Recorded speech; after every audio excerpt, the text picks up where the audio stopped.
What's going on, Doc? What's going on here? I don't had all kinds of mess with StreamYard here and make me have to Yeah. put everything. It's been silly. Computer been silly for over 30 minutes here with this computer. This garbage, man. Hey, This computer. sometimes Uh, things happen, man. Go ahead and this let them know. Let them know about the sponsor tonight.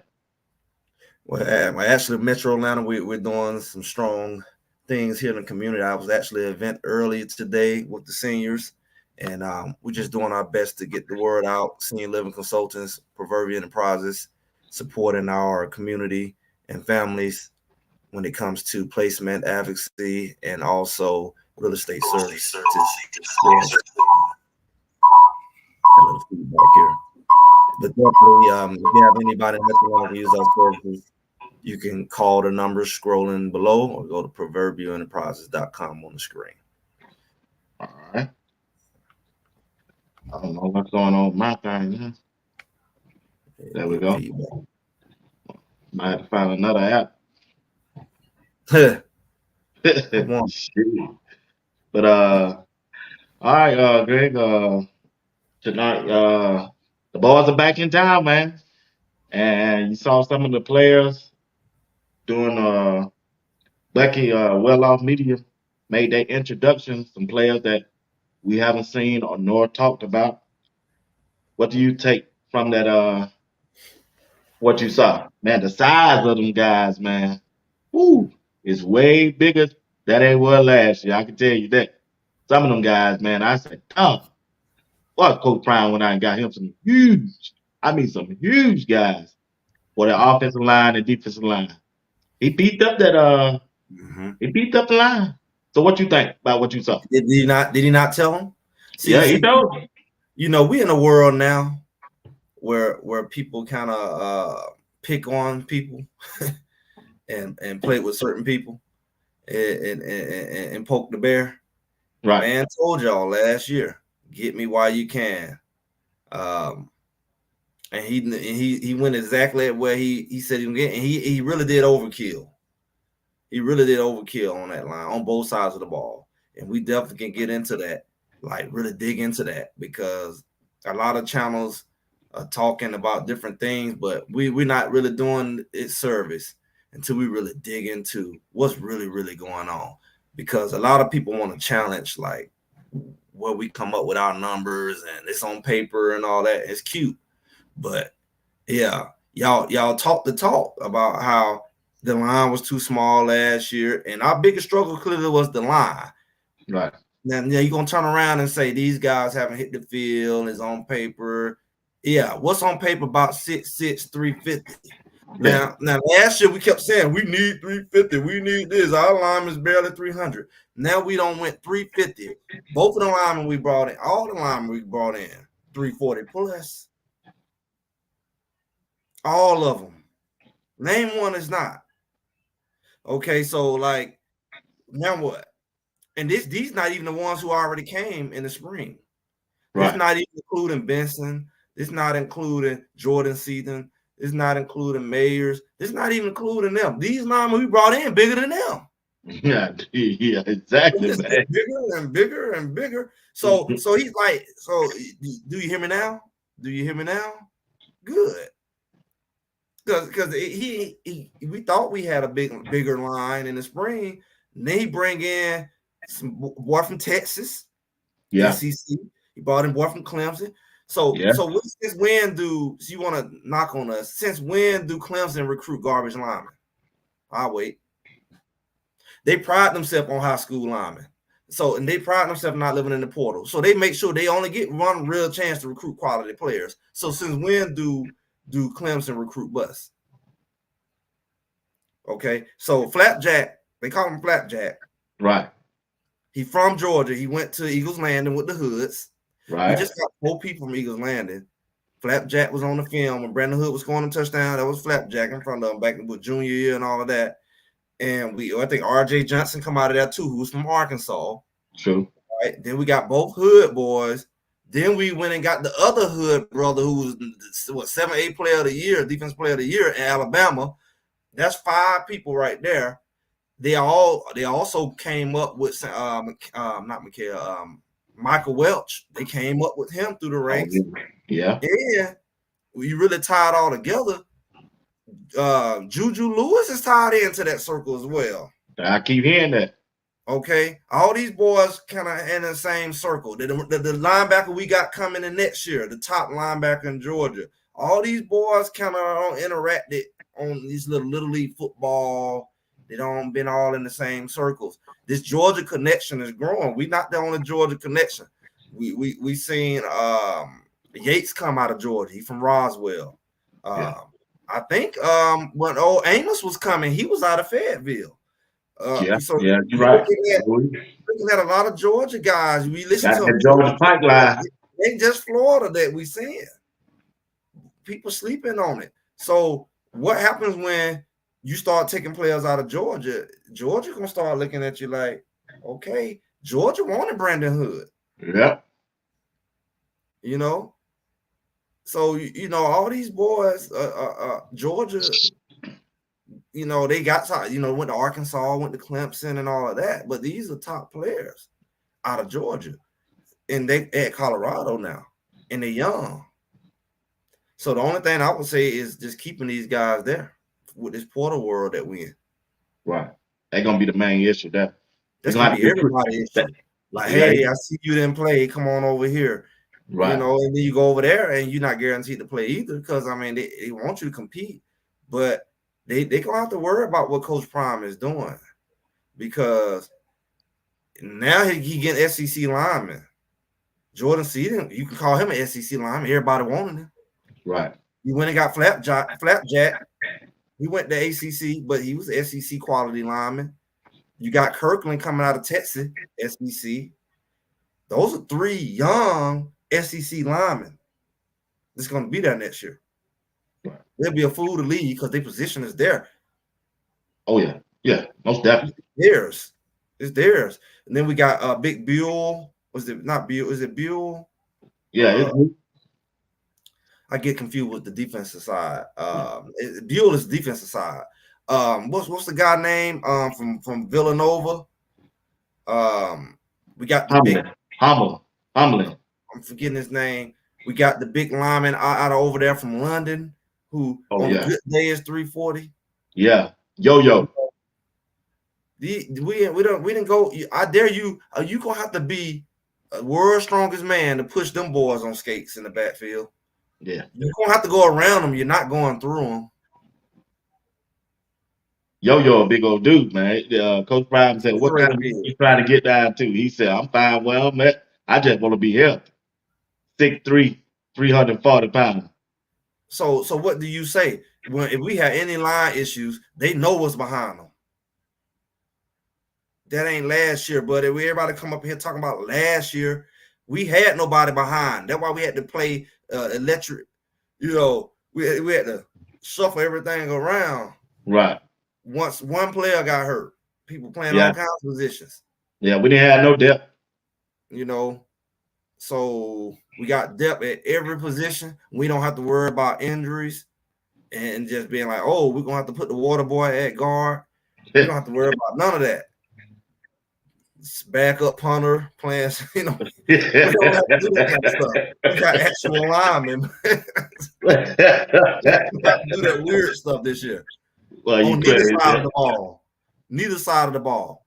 You look at we've been talking about Shadoze, we've been talking about Big Barnes, and we started to forget about people. We got Carter. When people been forgetting, they say Wiggins don't got huge. Wiggins, Jordan Seaton don't put on. Jordan Seaton don't put on about 40 pounds. Man, he usually came. I think he came first, got there at 285. Now that bad boy about 320, man.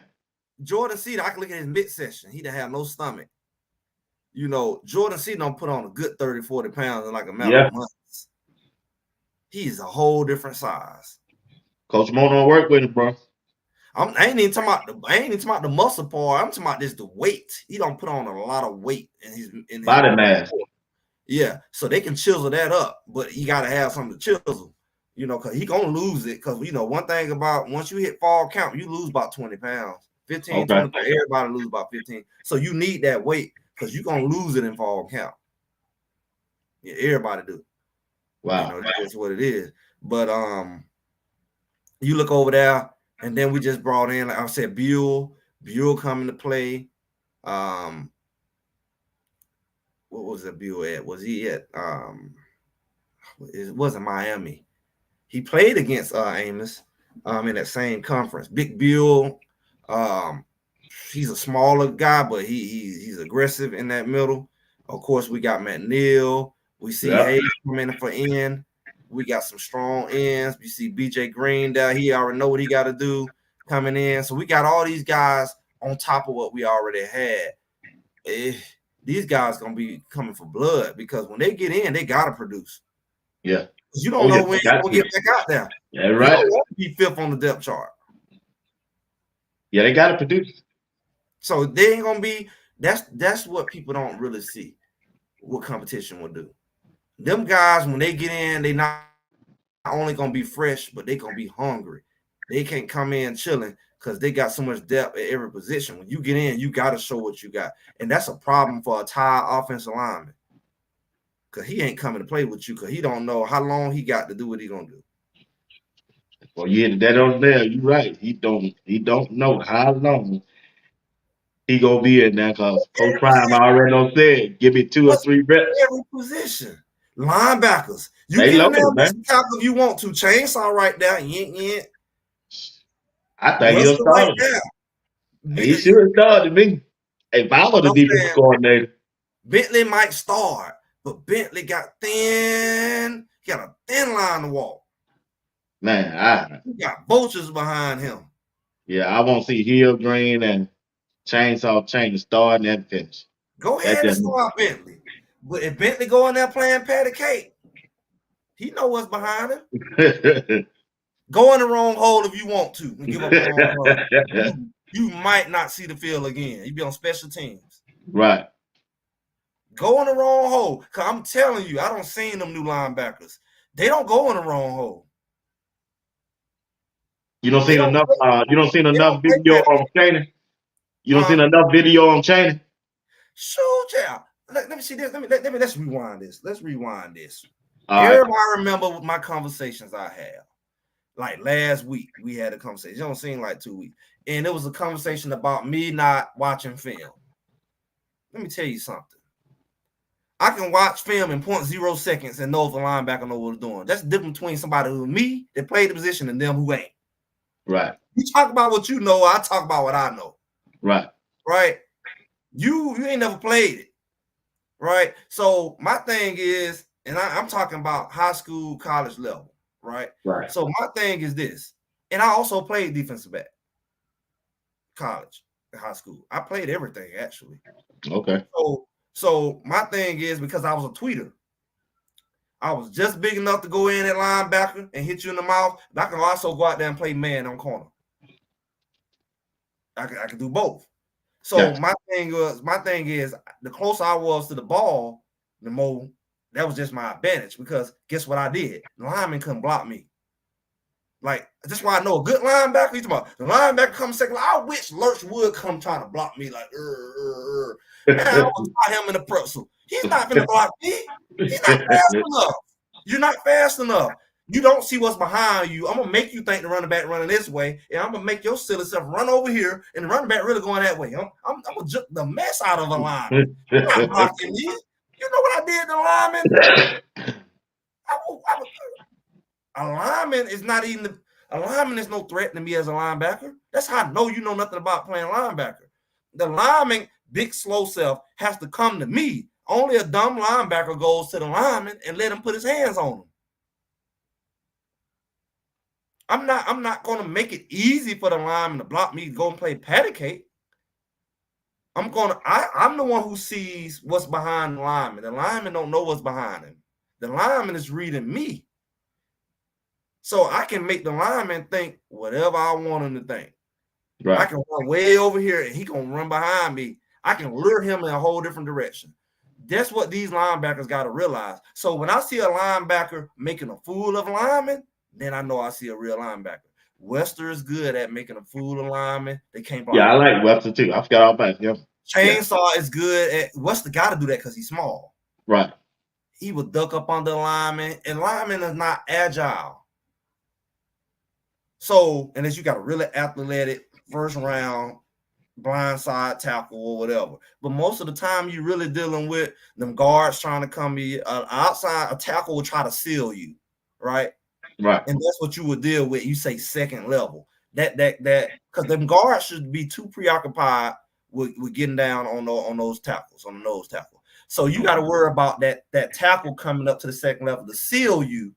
But if you're able to read, you wouldn't. He gonna seal you with your eyes. It take you forever to read. By the time you read it, he's already up there. But if you're flowing with the traffic, if you're reading your read, if you're looking at your guards, you following, they're pulling or whatever, then you gotta you gotta be able to read. That's all I can say. Right. Read and react. You're not able to read, you're not going to be a good linebacker. I don't care how strong you are, I don't care how big you are. It's just not going to happen. So that's why I was really hard on the linebackers by not being able to read. Why are you running into holes the ball is not at? Why are you running? Why are you running over there and the ball over there? Like, what are you looking at? You're gonna lure yourself into the line. It's like the black hole. You're gonna run into a hole. Look, you're supposed to scrape horizontally. You don't scrape into the line. So he gonna hold you, he gonna crowbar you, he gonna claw you, he gonna do all kinds of stuff. Once you get in them trenches, you're not supposed to be in the trenches, you're a linebacker. Right. The only time you in that hole is if the ball there. Because if the ball ain't there, what that mean? One, you in the wrong hole. Two, they ain't running the ball, fool. Why you want all these drag routes? Everybody, that's it. Shut up talking. You don't know what you're talking about. The only reason all them drag routes was happening because of the linebackers. I said it the whole freaking time because I played the position. Why all these drag routes? The only person up under that route is the linebacker. The corner's on top. The corner can't cover on top and underneath. Either gonna jump that route, miss it, and then what they do, run a touchdown. You saw what happened when Cooper fell, and the boy caught Stanford and took it 90 yards. Yeah. Because he fell, but that would be the equivalent of him trying to jump the route to the inside and knock the ball down. So he can't take that risk. If he jumped that route and miss it, he gone. Oh.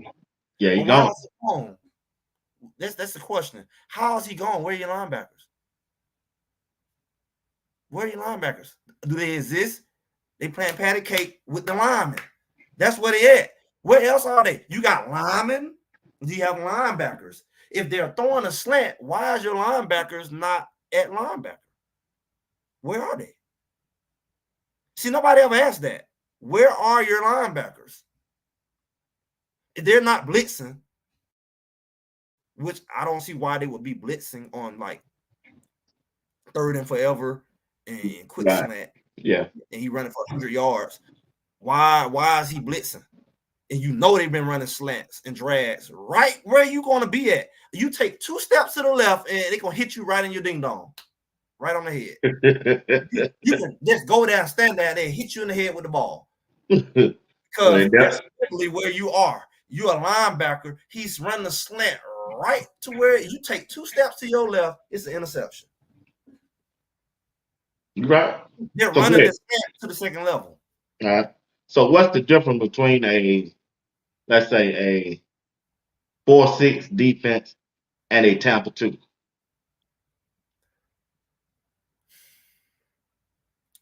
I think the main thing, the verbiage is just, it's going to be different per team. But I'm talking about, when you're talking about a 4-6, you're really talking about that strong safety is playing more so in the box. Right. That's what you're thinking about. So we're running 2 deep safeties. Yep. So we're running more like a cover 2, and that's more, to me, that's more so a more neutral defense where you're able to deal with the pass. Okay.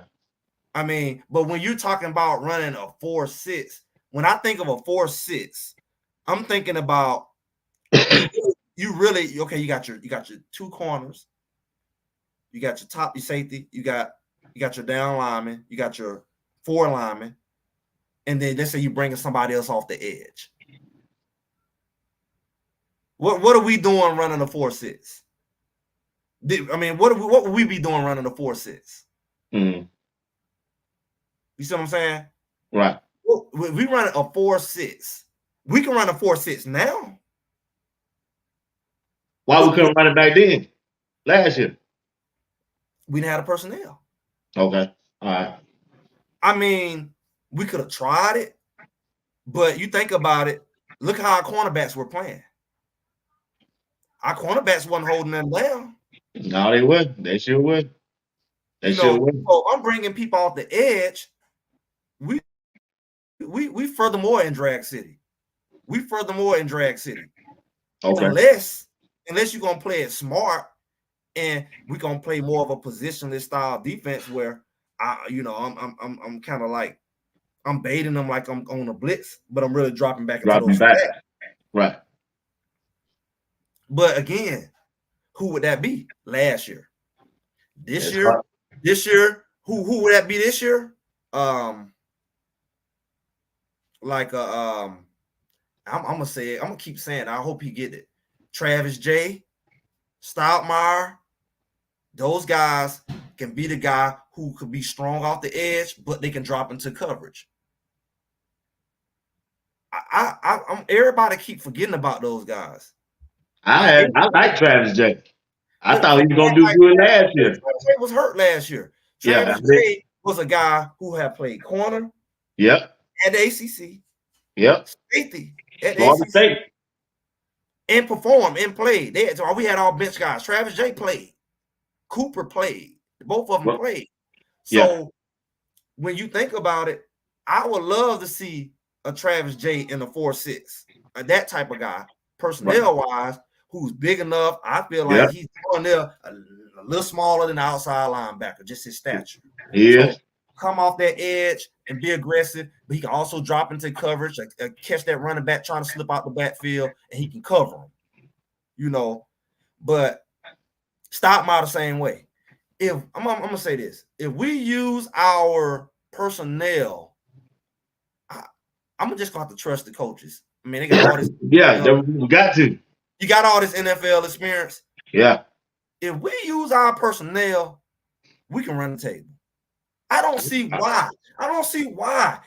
Since it's me and you here, we was politically correct or something. But I'm just gonna be real with you. When I said 10-2, that was my floor. Yeah, I remember you saying that. I don't have to talk floors, ceilings. I said 10-2. That ain't my ceiling. I put out a video today. I gave them 2 Grace games. I ain't giving you 4. 8-4. For what? Nah. Who I'm giving you 4 to? I can't go that route either, man. I can go 9-3, but I can't go 8-4. That's not a successful season to me with 2 Heisman candidates. Yeah. Show me a team with 2 Heisman candidates that lose 4 games. True. Show me. Name it. Because how often do you even have 2 Heisman candidates that legit? Not often. So they got to run the table this year. They got to go for the juggler. They got to be the Cinderella. Because you don't get this type of combination of talent. And then people don't know because we're watching the talent. You don't get the perfect storm. They got a perfect storm scenario on both sides of the ball. You don't get that kind of combination of just supreme depth on the offensive line where you can stand for. Only people can do that. It's the Georgias and Alabamas and Michigan. Right. They're all the people that got 3 deep linemen. That's quality. That you ain't got to go down and put your backup tight end as a tackle. We got guys who gonna be third that would have been starters if these boys didn't come in, because we brought that kind of quality in, and injuries are gonna happen. And we don't. Now the only thing, like I said, that I would be concerned about is Shedeur. Yeah, we brought in all these quarterbacks, but nobody ain't really flashed. No. I'm not saying they can't, but it's gonna be hard. You need to have at least one guy in behind. He ain't got to be Shedeur, but he got to be somebody who can move the ball, because you got too many weapons not to be able to move the ball. Right. You got too many weapons not to be able to get them the ball. Now your line finna block. So what do you? And that's my only thing. I would have loved to have like a Juju or somebody in this year, like we was trying to get the boy from Michigan, and he's going to LSU. I would love to have, even if they had to change their classification, love to have somebody that was coming in, even as a freshman, that had some talent. Because just to sit up under him and follow him around, Right. then to come in next year when he's gone, it's gonna be a harder transition. It is. But we didn't go get no top freshman quarterback in this class. That was probably the worst thing that we didn't do if you're talking about preparing for next year. But we did bring in like a 6'7" guy from Vandy. Yeah. Doggone it. He better go hang out with Cam Newton or somebody. He need to do something. He better go figure it out. Like, you play to your strengths. But you got to be able to throw the ball. Boy, everybody keeps running the ball. We got to be able to throw the ball. Well, we know Shadua can do it. It's just, if something happens to Shadua, man, it's just, woo. They'll have to rely on the running game. That's the problem. That's what they keep trying to, we don't want Shadua to throw. Well, you going to be running the ball if he ain't in the game. 60-40. Yeah, exactly. You worry about 70-30. You will be. You gonna get. You be careful what you ask for. Yeah. And then they can load up the box on you, and then it's gonna be hard to run on them. Then that's disrespectful if they load up the box. They load the box on your quarterback. They know he can't throw the ball. They know he can't throw the ball because he can't throw, or they know he can't throw the ball because they know your line can't block. Like last year, they loaded it up because they knew you couldn't block them. So they didn't care. You have Travis Hunter, everybody out there. You ain't gonna have time to get them the ball. Yeah. That's what they banked on.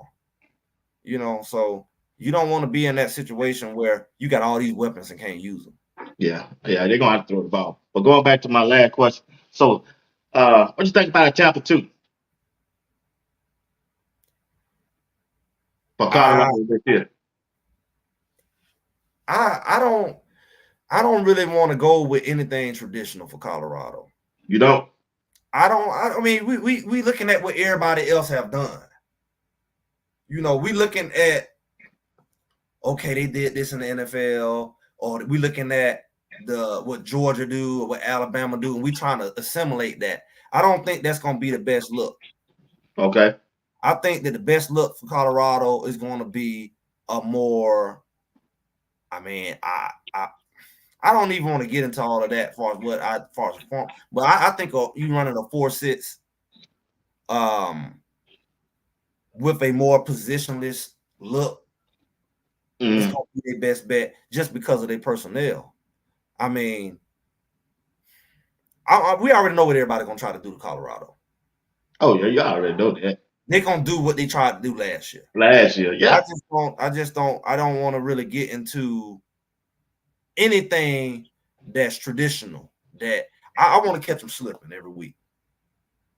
I want every week for them to be like, we really don't really know what in the world that is. And I know a lot of people saying that's too exotic for a first-year defense.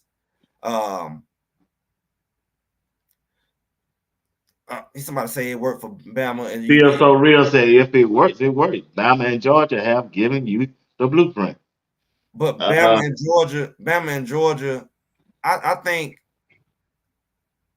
when you look at those programs you just named, they're not built on a transfer portal.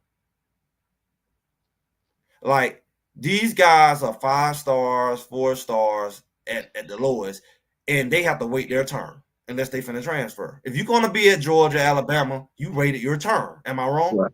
Yeah, you're right. So if you waited your turn, that means you've been running this defense for 2-3 years. It's running this offense for 2-3 years.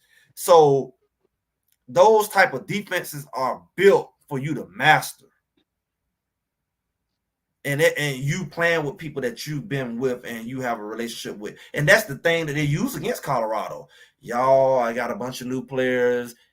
It will be a disadvantage to try to do what Georgia and Bama do because we're not in their situation.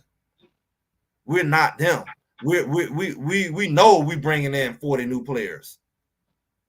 Yeah. So, that's going to be a key. So us trying to build something and try to build something that takes time, that's not to our strength. That's what I'm trying to communicate. Our strength is the mystery. It's no mystery. You just said it worked. It's no mystery for Alabama and Georgia. It's no mystery. They're going to do what they're going to do. and it's going to work like a well-oiled machine because their players have been in their system. Now, you can call that a negative, or you can work with your strength to your strength. Don't work your strength to a weakness. Don't use it. Don't make it your weakness. Don't expose your weakness. Our weakness is the fact that we haven't played together. We ain't jailed. Right. You see, so it do take time to learn those type of defenses. But our best bet is to operate in a way where they can't really see us coming. If they can size you up, you see what happened last year. They pointed out our weaknesses and it just kept poking at it. You know, and I think when we look into those type of defenses, I'm not saying we can't do it, but I don't think that would be our strength. They're gonna have to come. Well, you know, we got new defensive coordinators, and I don't know what he's gonna do. And Exactly. You know why you don't know what he's gonna do? what's that? Because he said it. I'm not. He don't have a blueprint. He got to do something, Greg. He ain't just gonna come out there and just line them up, just say go play, go target the ball. I'm sure he got to have some kind of. No, your blueprint goes week by week. Yeah, I go with that. Right. Different things. You can't tell me that like SEC ball, everybody kind of play the same. Power, big boys, the bigger boys win. Alabama bigger than you, we run over you. Georgia bigger than you, we repower. Everything is power. The run game is there. SEC, it's not really a passing place. Name outside of Joe Burrow, like how many really just diehard passers come through the SEC? Anybody? Like people not Tebow, but Tebow was in the right conference. Power. It worked when he was in Florida. But when we look at the Big Ten, it's really a mixture. They have some teams that really run the ball, but they have some that really pass the ball. Am I wrong? You're right. So it gives us the ability to be kind of flexible. Ain't too many people just finna run it down your throat every week. They say that Kansas State got a decent running back, right? You know, I think Oklahoma State might try to do that. Has a decent running. We know that. We know the teams that do, but Baylor is not like finna run it down your throat. Cincinnati is gonna run it down your throat. I don't even know if UCF is gonna run it down your throat. You know, they're not. So you know, we looking at we looking at a chance to really be flexible. Right. I mean, we know we're not Georgia. We know we're not Alabama at this point. Don't try to act like you are. You know, be who you are. And I think that's what Livingston has been. I think Livingston is being who he is, and we're gonna figure that out. You know, he might bring something totally different. He might change the game. Who knows? Yeah, this is an opportunity to show. Yeah, it's gonna be interesting to see what he do on the defense side of the ball, because they're gonna determine how far they go and how many games they win. If you ask me, it's gonna be on the defensive side of the ball. But I'm thinking just from how he's personnel driven and the type of depth he has, it could definitely be a mixture. Why not? You know, why not be a mixture? I mean, I think certain personnel will allow, like I said, what we didn't have last year is certain looks we just couldn't pull off. Right. Oh yeah. So I think we do have some people that can pull out some of those looks that you want to see, but they don't have to be who we are, what we gonna do. I think it can vary. I think it can vary throughout the game or per game. We know we got those guys who can pull it off with the Shadoza and Barnes, with those kind of stout guys in the middle to run some of those traditional defenses when we need to. But then we got some non-traditional guys that come in there like Buell, and Carter. You know, Carter isn't from Arkansas, so we know we have those guys who's used to that stout type of play, who can hold down the line, and you can go into some of these traditional defenses. Because as you know, Shadoze gonna take 2-3 blockers. Oh yeah, he's gonna take 2 to block, yeah, man. Right. And I So, don't know how he is on his pass rush, but for the run stopper, oh yeah. but I mean, if you even we talk about pass rushing, what was our biggest issue when we did get pressure last year? What did the quarterback do? Oh yeah. He runs straight up the middle Straight with up the nobody middle. there. You Yeah. can't run straight up the middle when there's a roadblock. Right. So as long as he do his job to make a roadblock in the middle, he gonna have to take that sack. He's gonna have to eat it. Yeah. I hope that's with the linebacker play, we should be able to stop that. If the edge rushers are coming in and there's a roadblock in the middle, you gonna step up in that pocket. Where you going? Yeah. Now, if you step up in the pocket, it's the Red Sea. Yeah, you can run right through it, dude.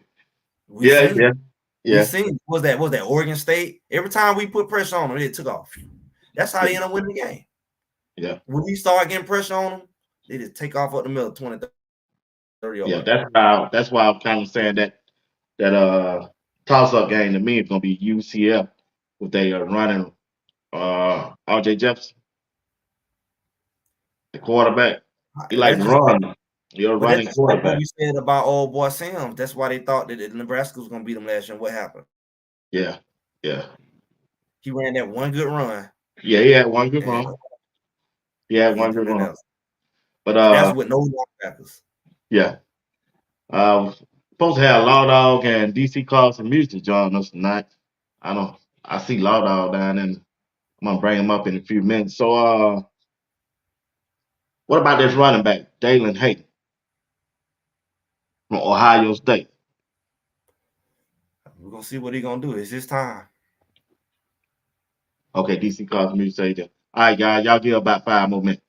But when you look at we get ready to go up against this first game, North Dakota State, and the players that we got, even though we haven't seen them perform yet, with the new players they don't brought in. And when you look at matchups, what the best game plan to go in the first game with a running game, or just go ahead and just let you do it, just throw it all over and go and blow them out. Blow the top off. That's what you used to just blow the top off. Blow the top off. Don't even play with it, just blow it off. Blow the top off.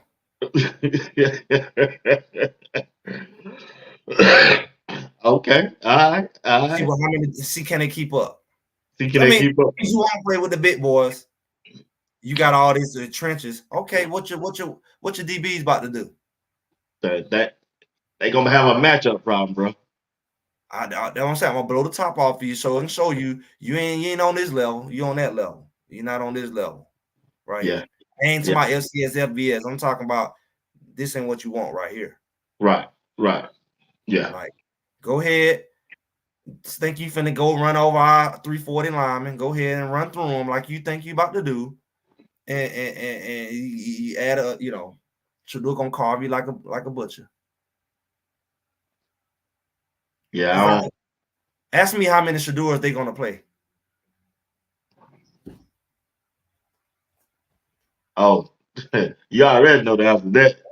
Okay, so that's the right question. They need to ask that. How many Shadors they gonna play this year? Yeah, we know the answer to that, bro. So he need to be Shador. He needs to be Shador. And just go ahead and just quit playing with these folks. That's why I didn't like with Michael Vick. They didn't let Michael Vick be Michael Vick. And then they held him back, man. They won't let him stay in the pocket, man. Great. Yeah, they should have left Michael Vick alone, and he could have did everything Lamar Jackson and some. But that's why he got injured. Who? Why he got hurt so much? Who? Michael Vick. Where he got hurt at running the ball? I'm talking about when they wouldn't let him run the ball. They want him to stay in the pocket. You stay in the pocket and you 150 pounds, and then they come down. Right. You got that pocket. Your line already is suspect. Yep. He was at best when he was running because they couldn't drain the house because they had to keep somebody back there to spy on him because they know if their second level don't exist and he found a crack, it's over with. Yeah. What's up, Dad? What's going on? What's up, Jermaine? How y'all doing? Jermaine said it's going to be a different look week to week defensively. Probably going to see different starter week in and out according to the team they playing. will definitely be interesting. You might have a good point there. Mystery is our strength. Yeah. By the time they figure us out, the season be almost over. Mystery. Okay. We got the depth to pull off mystery. We got the coach. They shouldn't see him coming. They don't. He ain't never been a coordinator for. Good. You don't know none of his tendencies. And when you think you got it figured out, you don't have it figured out. And that's our strength. What's up, Yahweh? But all right, let's bring the guys up. Let's see what he at. We got Mr. DC. I don't know what Law Dog yet. Waiting on him. He was in there. He was in the chat at one point. Oh, I don't. What's up, Carl? Some music. What's going on, panel? How you doing? What's up, Greg? B. Watts? Man, we doing good, bro. We doing good. Waiting on Law Dog. So All right, turning my camera on. okay, all right. Good to see you, bro. Good to see you. Check this Good out. to see you too. Yes, sir. Yes, sir. God bless you, my brother, and honor you for. I seen you put in the chat last night that you did some time in the service, military. Right. What Right. branch? What branch you served in? Army. Okay. How many years? I don't mean to get that personal with you. Oh no, that's fine. I have no problem sharing my career. I was in for just under 25 years. Wow. Okay then. Boy, that's all right. Yes. I That's had a blast. I was an officer. I flew Blackhawks, flew other kind of aircraft too. Had a blast with it. So I'm telling you this because I'm going to come from a military and a leader angle tonight. Also, we'll talk football, but also having taught ROTC at UAB, dealt with student athletes, all that kind of stuff. So that's going to kind of be my background that I come from. But man, I rock with this community, and man, I'm here to support whatever, and so let's just go for it. Okay. All right.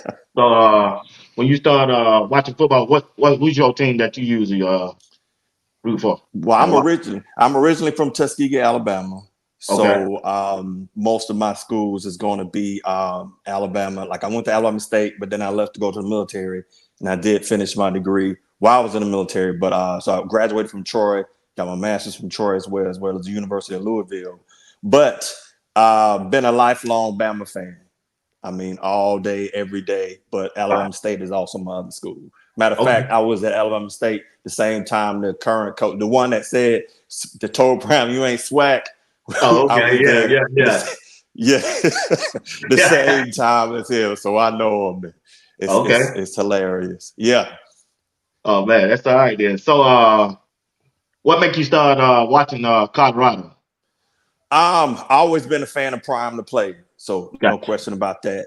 And then always, I'm a huge student of like organizational development, organizational leadership. And so watching what he did at JSU, I learned a lot. And so also I want to see how he was doing, because I studied Nick Saban on that same vein. And I want to see what Prime is able to take a team that was pretty much in the dump. It was just in the bottom of the P5, now P4, and want to see how he takes it to another level. So when y'all hear me asking questions, a lot of the times them questions are just trying to get information or thinking patterns, not and understand, not so much of I think Prime can't do it and I'm hating on it, which I know you're not saying that. Right. Yeah. Yeah. Okay. That's right. That's right. I see Law Dog back there. Dave. Sweet. Yo, what it do, man? What's going on, What up, Law Dog? Hey, I can't call it. Appreciate you for joining the panel, man. Hey, The first of first. all, want to apologize to Law Dog. When my daughter called me, she was down there in college. They were watching the show. They asked me, they said, "Damn, why you cut Law Dog out?" I said, "I ain't cut him out. I just didn't know where he was finna go with it." And I kind of thought I knew where he go with it, but I didn't want that on my show. She said, "No, we down here in a group. We watching this show. Just because you don't have the same kind of opinion that you and Greg have, that don't mean you should cut him off." So if I were rude, bro, I apologize. Nah, man, I respect it. Yeah, that's why I was saying I was going in. I really wasn't. I was actually giving credence to, what I thought you were other finna than say that. something about Prime. Then when you brought up Bucket, I said, I don't want this on my panel talking about. I don't have but even with that, I'm not against what Prime Prime do with that camera? I Oh, think it's actually a benefit to, well, you know. I know I don't want to get into that, but I'll just let you know where I was coming from. That's Okay, why I well, did hey, that. hey, It wasn't it that is what it wasn't is. that person. Like I think the world of you still did. Yeah, for sure. Yeah, yeah. Okay, Greg, you there? Yeah, I'm eating. Oh, you eat. Okay. hey, hey, you ain't gotta eat that. Eat loud off. Eat them up Yeah, tonight. yeah. You gotta prepare. You know, Eat them up tonight. But you better we're put gonna stuff have on a your good stomach. conversation. We're gonna have a good conversation, man. We're gonna be professional and respect one another. Only thing I ask, don't bring up another content creator on my show. Good. I mean, you want to say something good about it, good, but don't put them down because they're not here to defend themselves. But I hope we stay away from that tonight. That's my main thing right there. Okay, check this out. All right, let's go back to Uh-huh. Coach Prime last year and what y'all assessment of last year. I start with you, Mr. Carter. So last year I saw he came out, gave the team energy, definitely got momentum. He got the eyeballs. He went and got new players and just, basically instantly like interjected energy into the program. So that's the plus. He brought in, of course, Shador and Travis. And that first game, the moment wasn't too big for them. They looked like they were prepared. So I enjoyed that. So that's the strength of it. The weakness of it is that you could kind of tell that this team, like, I know folks would say they did give us a chance. There's this thing in process management called capacity. So let's give you an example. If you can make 1,000 pencils a day as a factory, you might be able to make 1,200 a day, and that exceeds your capacity. And you might even get into 15, but eventually you're going to get to a point where you run out of your supply chain. You're going to run out of your where your work is out, and you're going to wear down your equipment. So I say that because you could see that they were doing great things, and I think they were exceeding capacity because that O-line was trash, of course. But then when they got to that third and fourth game, you notice how they just started coming out of energy. So it's like they started off hot, but they just lost the energy. And then when you lose the energy, you lose discipline. So I'm hoping that next year they won't have that same issue. They did get better players. Okay, that's a good take. That's a fair take. What's your take on Laura last year? When I What's look your at it, take? when I look at it in totality, like from beginning to end, uh, if I was to give it a letter grade, I'm kind of around like B plus A minus for the season, as far as bringing back the energy to the program, and having fans carry over from game to game, even on the losing streak. It was much watched TV, so I think that was solid. And then you had solid quarterback play. So the guys that I thought would have contributed, they did. But I think the only where I didn't give like where I didn't understand was some of the, more or less like coaching decisions. You know what I'm saying?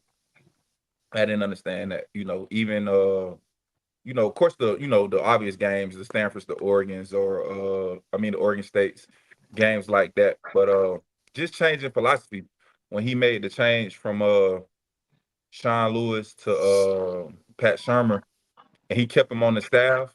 I really didn't understand that, because I was like, if you're gonna keep him there, you kind of could have just rolled him all the way out at that point, because I feel like you had the most success with this guy calling the shots. You see what I'm saying?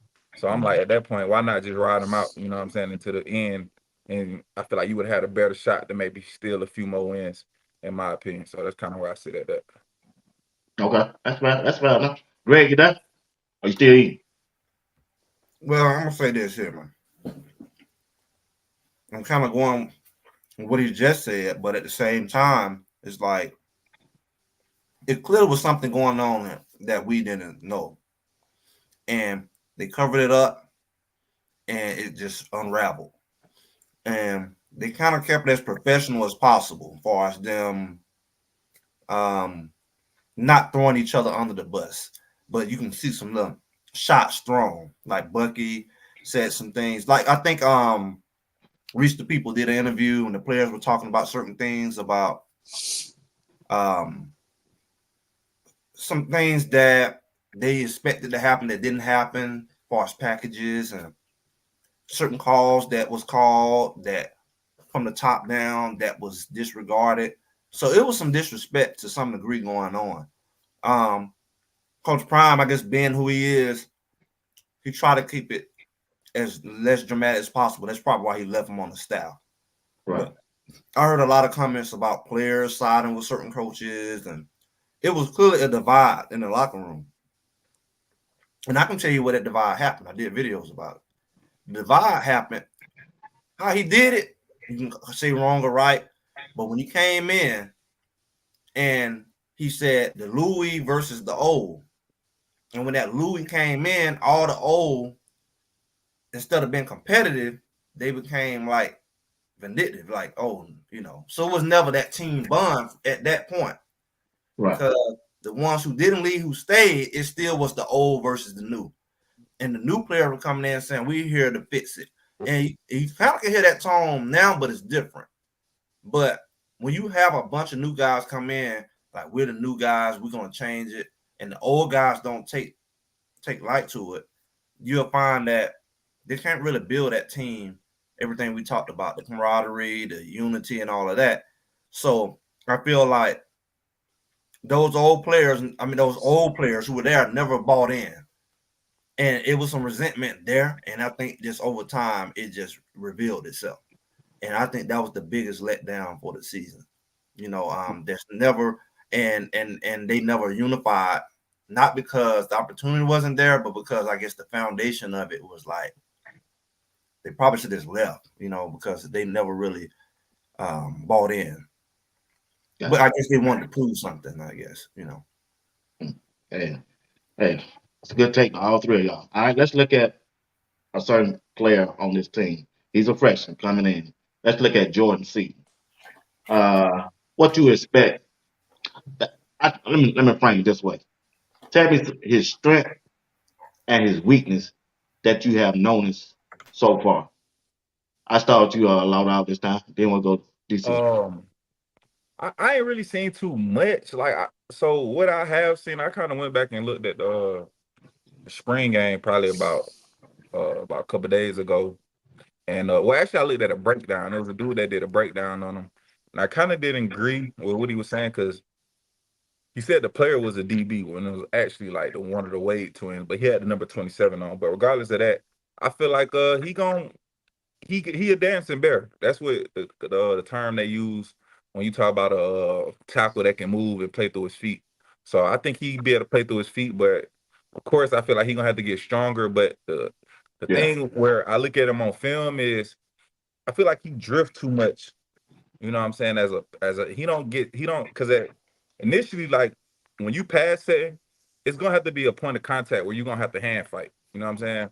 It's either gonna the D lineman gonna make a move or you're gonna have to be aggressive with your hands. You can be late with them, but you can't just keep drifting because the quarterback back there and you don't necessarily know where the pressure is coming from. If it's coming from the left guard, right guard, the center, the tackle, so he's gonna be moving. So at some point you got to stop because it's supposed to create like a U, almost like a U pocket. And so if he keep drifting, I feel like it may cause problems. But he's so young right now, you really can't say if it's boom or bust yet. You know what I'm saying? I have to see more when it comes to like, these big all world dogs y'all got at the D line this year. I have to see that in the fall. Okay, Mr. I ain't getting there. Okay, Mr. Collins, when you see Jordan Seaton, what's your expectation? What do you expect to see from him? I just expect him. Not a whole lot you could tell from that because I mean, I'm just gonna be honest with you. Am I expecting to see a lot of flaws on well-off media? No, I am not. That is a definite source that has a slant, but not saying it. I'm not trashing them all. Please understand that. I think the thing is, what I'm ultimately saying is, I didn't see enough to look at the strengths. I saw the strengths, but not enough to take a look at the weaknesses. And I'm not a big lineman guy. I mean, I played DB in high school football, so that's about it. But I expect him to make freshman mistakes, but I expect him to learn. Okay, all right. You that great? Okay. Yeah. I mean, all that's true. I mean, that's just a given. I think the biggest thing they can do help him with is a strong guard. if he does drift and have challenges as far as pressure, I think a strong guard on his side, whoever that is, that's solid, hopefully Shador have a pocket to step up in. The difference between this year and last year is those guards was garbage. And so we had no room for Tank and anybody else on the outside. It was just a catastrophe. So he can develop and have mistakes or whatever, but if he have a strong guard out of those world beater linemen we got coming in, hopefully that can help him out and take some pressure off of him. Okay. All right. DC, you said you was a defensive back. We got Yes. Travis Hunt. You think he got a shot at winning the Heisman this year? A DB with the QBs that are out there, no, unfortunately. Okay. And it's not because he's not good by any means. It's just to a point that normally is an offensively driven position. And that, well, let me rephrase that because you said a shot. Yeah, yes, shot. It's possible. It's absolutely possible. I don't give it a high probability because a lot of the award normally goes. But yeah, it is possible. And I will tell you that probably is the huge, though I know Shador is phenomenal. That's the huge bright spot of Colorado, and that is Travis. That is a huge get from Dion from JSU and bringing him to Colorado. And I think he does a great job as representing the program. So yeah, I think he'll do great. I think he'll do some awesome things. I just hope they don't burn him out. And I've heard Greg say, hey, you may not have to play him as much on offense because you do have a 1,000-yard receiver in Wester. So that's to your advantage. And then you, of course, have Jimmy Horn, a couple other guys. So you should. So if they take the load off of him, he should be fine.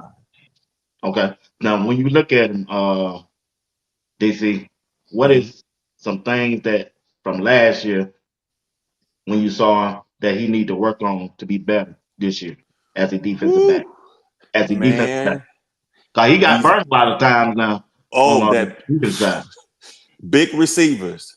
Right. Big receivers, big receivers, big receivers, big receivers. I'm going to say that over and over because you go into the NFL where it's people that can jump out the gym. Now, that's saying that Travis can't make up speed and he can't do things. But I mean, he and Greg did talk about like the line back on some of those routes that like he was just getting killed in. He's got to be able to get in there and hand fight or at least be able to fight. Because here's the thing. I know we like to say that Colorado has the best receiver room in there, but you got guys like McMillan at Arizona that's going to eat you alive if you're not careful. Or I believe that's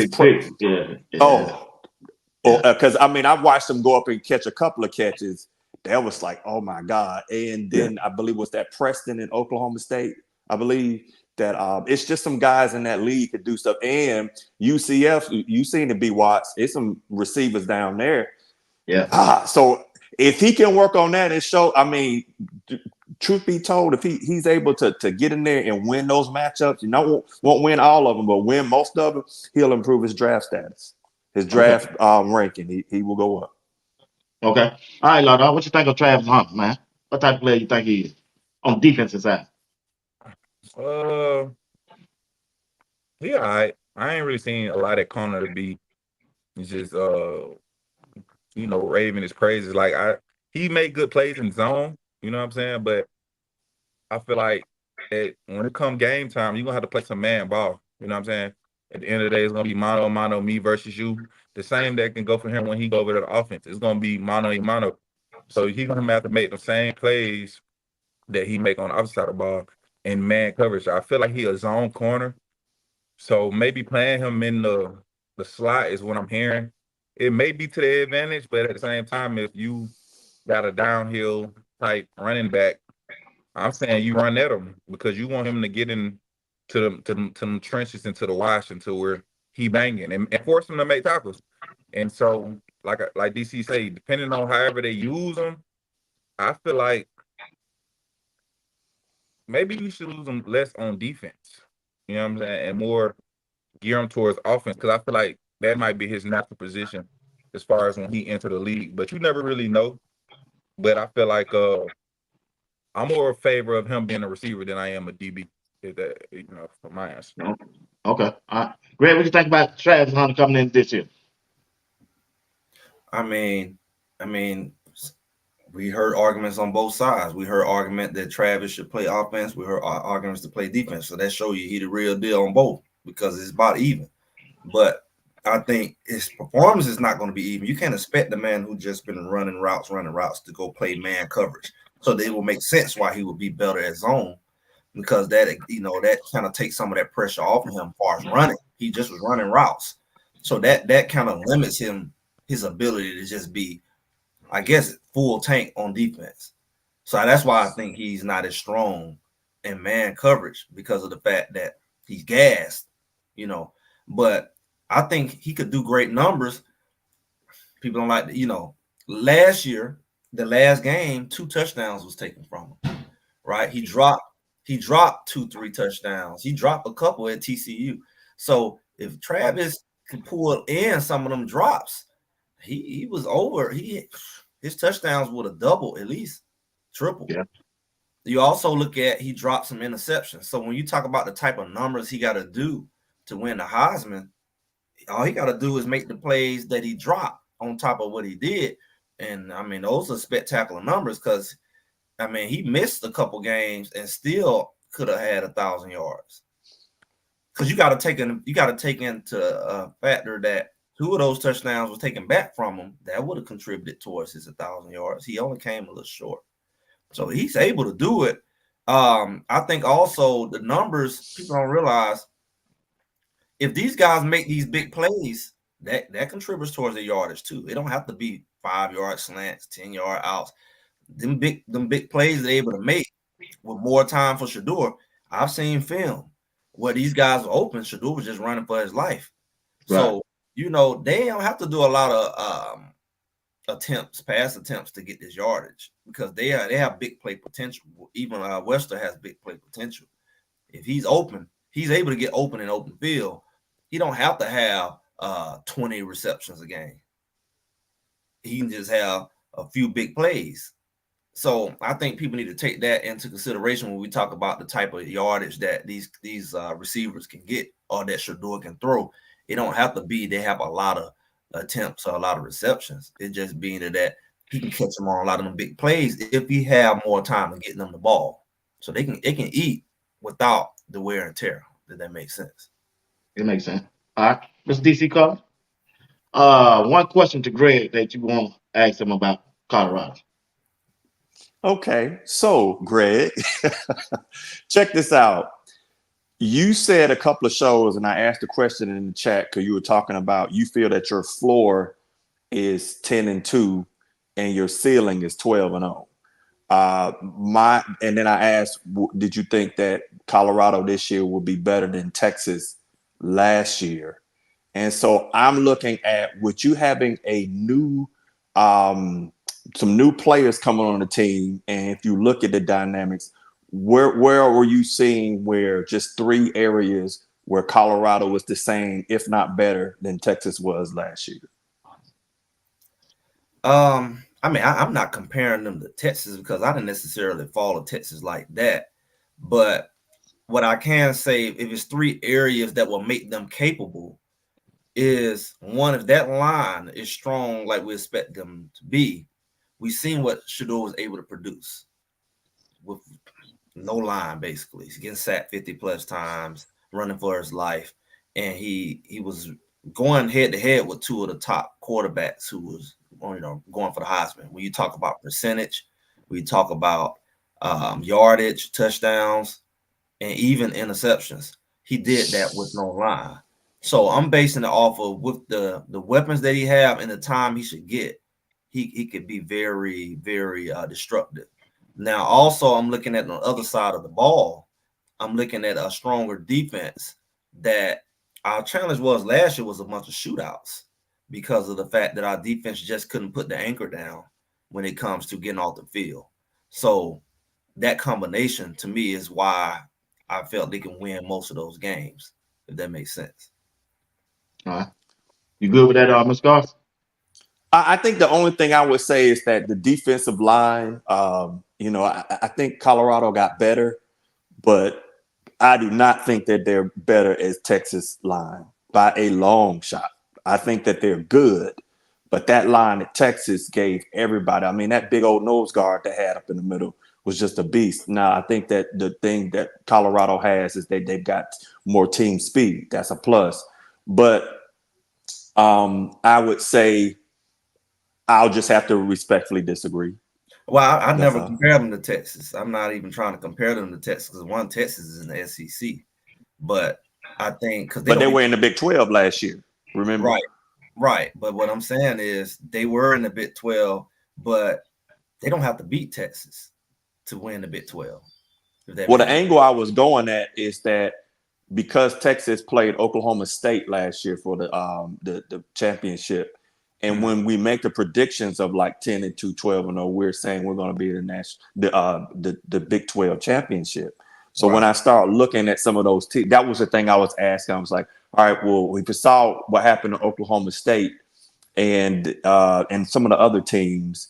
Because like Oklahoma State has like on the other side of the ball, Oklahoma State is returning it's considered to be the best line in the Big 12 this year, and they're returning the most people. And so that was why I was asking that. Offensive line. On the offense side, they are returning, and then on the defensive side, not so much. I hadn't done as dive, but that's why I was asking, because it was like, all right, I just wanted to see where you were coming from as far as comparability with a similar team. But I got you. Yeah, I mean, like I say, I don't think they have to be compatible necessarily with Texas on the defensive line.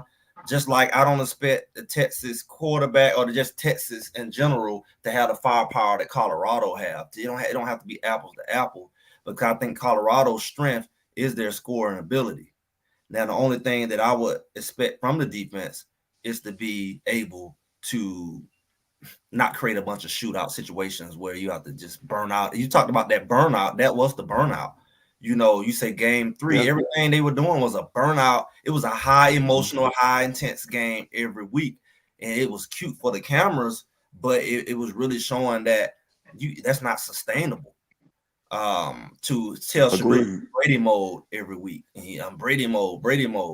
But that's what you have to be when you don't have a line. You have to, dodge 5 blitzers and throw the ball over defenders and all of that. Win a game right at overtime and things like that. That's not what I'm looking at. So with a stronger defense, it'll cut down on a lot of that. That's a good point. You talked about I didn't look at it that way when you talked because those extra overtime games, that was almost like you added up also like an extra half game. And you're doing it when you are at the end. So that makes sense. So I got 1 or 2 o'clock in the morning. You got to think about all of that. Yeah. It wasn't noon games. Them games was played at nighttime. It was just weird. Okay. All right. We appreciate that. Once again, if you're tuned in, you're watching Sports Talk with Be Watts Entertainment along with Greg Setter. We got 2 guests tonight, Mr. DC Carson Music and Law Dog. We appreciate them for joining the panel. If you don't mind, hit that like button for us. All right, Law Dog. One question for Greg. So Greg, you're a pretty hard follower of Colorado. So when you look at the team and you go position wise and you say, okay, do you feel like the running back room is better than it was last year? Yeah. And why? Well, 1 is more depth, and 2 is more quality depth. And 3, they got a better line to run behind. So, I mean, what good is having a running game when your guard's on skates? So it's not really a running game. You can't really run off tackle. It's just it's a struggle. Plus, we had a 150-pound running back looking wet, getting tackled by 1 arm. So it's just the personnel wasn't there. True enough, but you don't necessarily know what the O line is gonna be. So I feel like that's a wash at this point. But what I'm asking you is, when you say I know our guard is not 270. I mean, yeah, that's cool, but it's been guards that play at lower weights that have success. So I mean, that's not Not in necessarily. Colorado. I mean, yeah, but it happens though, right or wrong. It happens, but it didn't happen in Colorado. We Yeah, already that's know it. fine. I'm saying we know what that be true, but these guys haven't played at Colorado either, so we don't know what they are going to be. So We what I'm know he's getting not at is when you say they got 270. more depth, you had Smoke, Savion, Alto was injured, and you had Hankerson and Dylan Edwards. Yeah, So right. how do you say that room is better than this room when these guys coming over have little to no production? Well, Smoke had little to no production. What you Dylan mean? was out of high school. He was like third string. So you comparing it. Smoke When had, you say smoke, they have no production. What you mean? I said little to no. You used the term little to no. So Smoke had little to no production when he came in. And so he that's why he came. So Dylan was out of high school and he was underweight. Savion didn't really, he had some injuries and things like that. I like Savion, but it's just when you compare Savion to what we brought in, I think it's maybe a wash with that. But when it comes to Smoke, we got better quality than Smoke. We got more experience than Dylan. And you said McCaskill was hurt. So if McCaskill was not hurt, maybe that would balance out. Because I feel like what we just brought in would be similar to McCaskill. What's his name? Augustus from Arkansas. I think he's a similar running style to McCaskill, but a healthy McCaskill. Alto was never healthy, so that hurt our room for us diversity in running styles and all of that. So all we had was, really Hankerson and Dylan. And like I say, Dylan was underweight. So that's another knock on our running back room. Okay. All right. Appreciate y'all on that. All right, Mr. DC Cars, what game on Colorado's schedule is going to be difficult for Colorado to win? You giving me one, or you Yeah, giving just me? one. Just one. Just one. You probably did not see it. I got to kill that narrative. Just one. Just one game. One game. Oh my God. I'm gonna have to go with because I'm torn between UCF and Nebraska, but we can talk about that. But I will have to go with Nebraska, and I'll tell you why. Because you're bringing a new DC, you're bringing in a team. So here's the thing: it generally takes, leading soldiers. It generally will take you 100, 150 days to get everybody on the same page. That's when you get everybody in. Colorado does not have that. You're going to have less than 90 days to get all these people operating as one unit. And you're going to go into one game, and then you're going to go into one of the most hostile places to play football, which is Nebraska.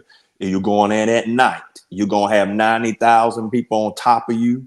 It's going to be a red out. It's going to be loud. Now, I can hear Greg chopping up freshman QB. Totally get it.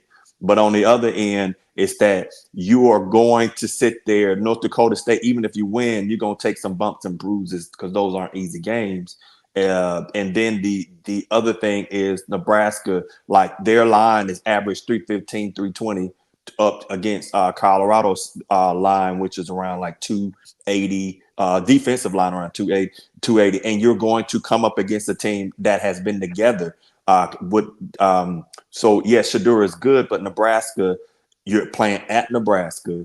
You are coming up against a team that has been together. And though Colorado did beat them soundly at the beginning of the year, they got progressively better and they beat that thing up. And they're considered to be the best line. They're going to have the most complete unit as far as having been together in the Big Ten going into next year. So that one right there. And here's the thing, even if you win it, B. Watts, the bruising that you may take on that might affect the rest of your season. So that's why I'm gonna say it's Nebraska.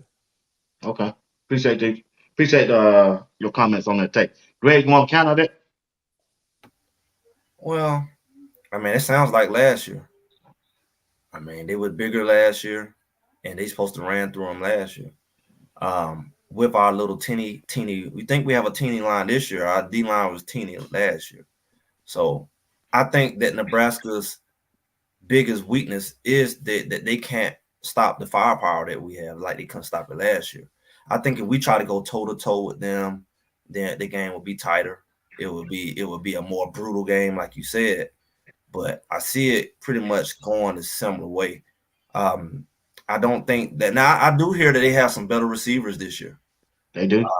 Last year that wasn't do. the case. Big receivers. Yeah. So they're gonna have to figure it out. Are they gonna be the same old Nebraska and gonna beat our little bitty line down? Or are they gonna throw the ball? I don't think that's the burden they gotta have. I don't think they're as balanced as we are. They have to pick one. And I don't think that they're going to be able to keep up with the firepower that Colorado has. I think the biggest strength Colorado has is the firepower. And I do think they're going to rival that little young quarterback. I do. I think they're going to put a lot of pressure on him. And he has to figure out some stuff. And it's only going to be his second game. It's like everybody get the benefit of the doubt except Colorado. Like, that's cute. But it's their second game, too. They have a week. They're going to get beat up in a game the week before, too. They got a game the week before too. So it's like we kind of in a similar situation. You know, it's gonna be week 2, people shaking the cartwheels off. Everybody's trying to get themselves going week 2. It's not a week 5, week 6 game. So you talk about week 2 of a freshman quarterback. He's just gonna be so up to speed, ready to knock off Colorado. I don't see that being the case. You know, but well, my counter to that is that you don't have to beat Shedeur to beat Shedeur. You just have to be a game manager. If you look at many that streak that Alabama went on, they didn't have the Tuas and the Jalen's and the stuff like that. They had game managers. And so you don't have to. And then the thing that Nebraska is able to do, which is why I'm saying it too, they've been longer together. And I have to give, not discrediting Colorado, but I have to give a slight edge to a team that's been together as a unit a lot longer, because they're going to have that communication a little. It should have it. Not saying that Colorado's going to be bad at all, because I'm not saying that. But then the other thing is, if I can run the ball on you, which is an unknown, Colorado to get better line, but if I can run the ball on you, I can keep your best weapon on offense on a bench and your best weapon on defense back in the secondary. So that's that danger. It's that, no, I don't expect that. If they go out there and try to make the freshman quarterback go throw for throw with Shedeur, Nebraska loses big. But if they go out there and can run that ball, yeah. Well, see, I'm saying we're looking at two different.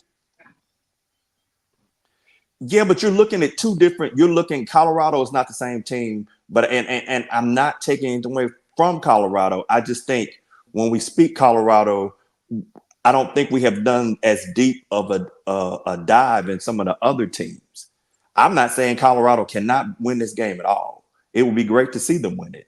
I'm just saying, when you're going into, you got the parameters. It's their home. They have home field advantage. It's at night. 90-some thousand people yelling down on you, that can rattle, your Jordan Seatons and some of those folks that have never seen nothing like that. That's all. So you say a freshman quarterback's going to be a game manager by game 2? Well, I think that what I saw from this spring game is he can make enough. He can put it like this. He's not going to be a Shedeur, but he can make enough throws to beat you. Because check it out. If we're going to say that, then why did Fafita do as well as he did last year? He was a freshman. Yeah, he did well. They made a run late in the season, though. That wasn't game 2. I'm just going to keep it real with you. I do think Colorado has got better. I think if they were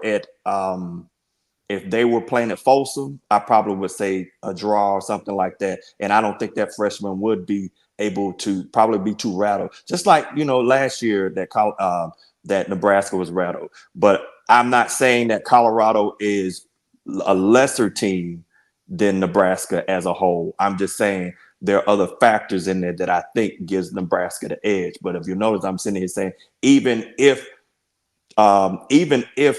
Colorado wins that one, that could be one of them where they, you come out of there aching, because that's going to be a tough one. I think we all can admit that that's going to be a tough game.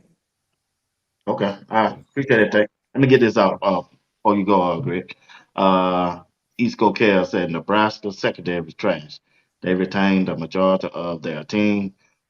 What do you think Colorado will do this year? Please don't make me pull up. Appreciate the $5, man. But go ahead, Greg. Finish your comment on that. Okay. Yeah, man. I said what I have to say. I mean, it is what it is. Okay. Yeah. Gotcha. Not all. Can't talk about Nebraska. Let's look at somebody else. DC beat you to the point. What team on the schedule that Colorado going to face that you think they might have a problem with? Just one team.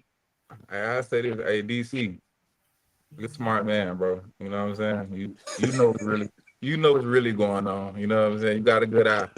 But I say Anybody go against Colorado smart, Law Dog gonna say you smart. You go against Colorado. I'm a friend and him. That's the exact same take I had. I had that take, but it was you was ready. It was on some whole other stuff, but I'm gonna move past it because we ain't I doing don't that. even remember that. I don't remember that. You remember that? Be wise. I don't remember that. No, it is. I tell you what, Mike. Tell me why you can't use what DC was saying. You stuck on Nebraska. Why you think Nebraska gonna beat Colorado, man? Nah, listen, this is the thing. I feel Look at like the matchup now. I'm gonna get to it. It's convenient. Y'all conveniently use Oh, DC, I last ain't gonna year. let you off the hook off what I heard what you just said. Now. We coming back to you, sir. Come on. Hold on. How you conveniently lose? Yeah. Y'all say Colorado was garbage last year. That's not convenient that you let a garbage team Hold on, I ain't beat even you. get to talk yet. Is it my turn or what? No, I'm just letting DC know when you get through, we coming back to check that. He just ain't gonna blast my that over here and get away Okay, with what? it. Come on. Okay, Go ahead, Law. this why I need you up here. I'm finna wake it up a little bit. So this the thing. This the thing. Y'all conveniently used last year when y'all won the game. But let it been a loss or got spanked. We ain't got the same players. It's a whole different team.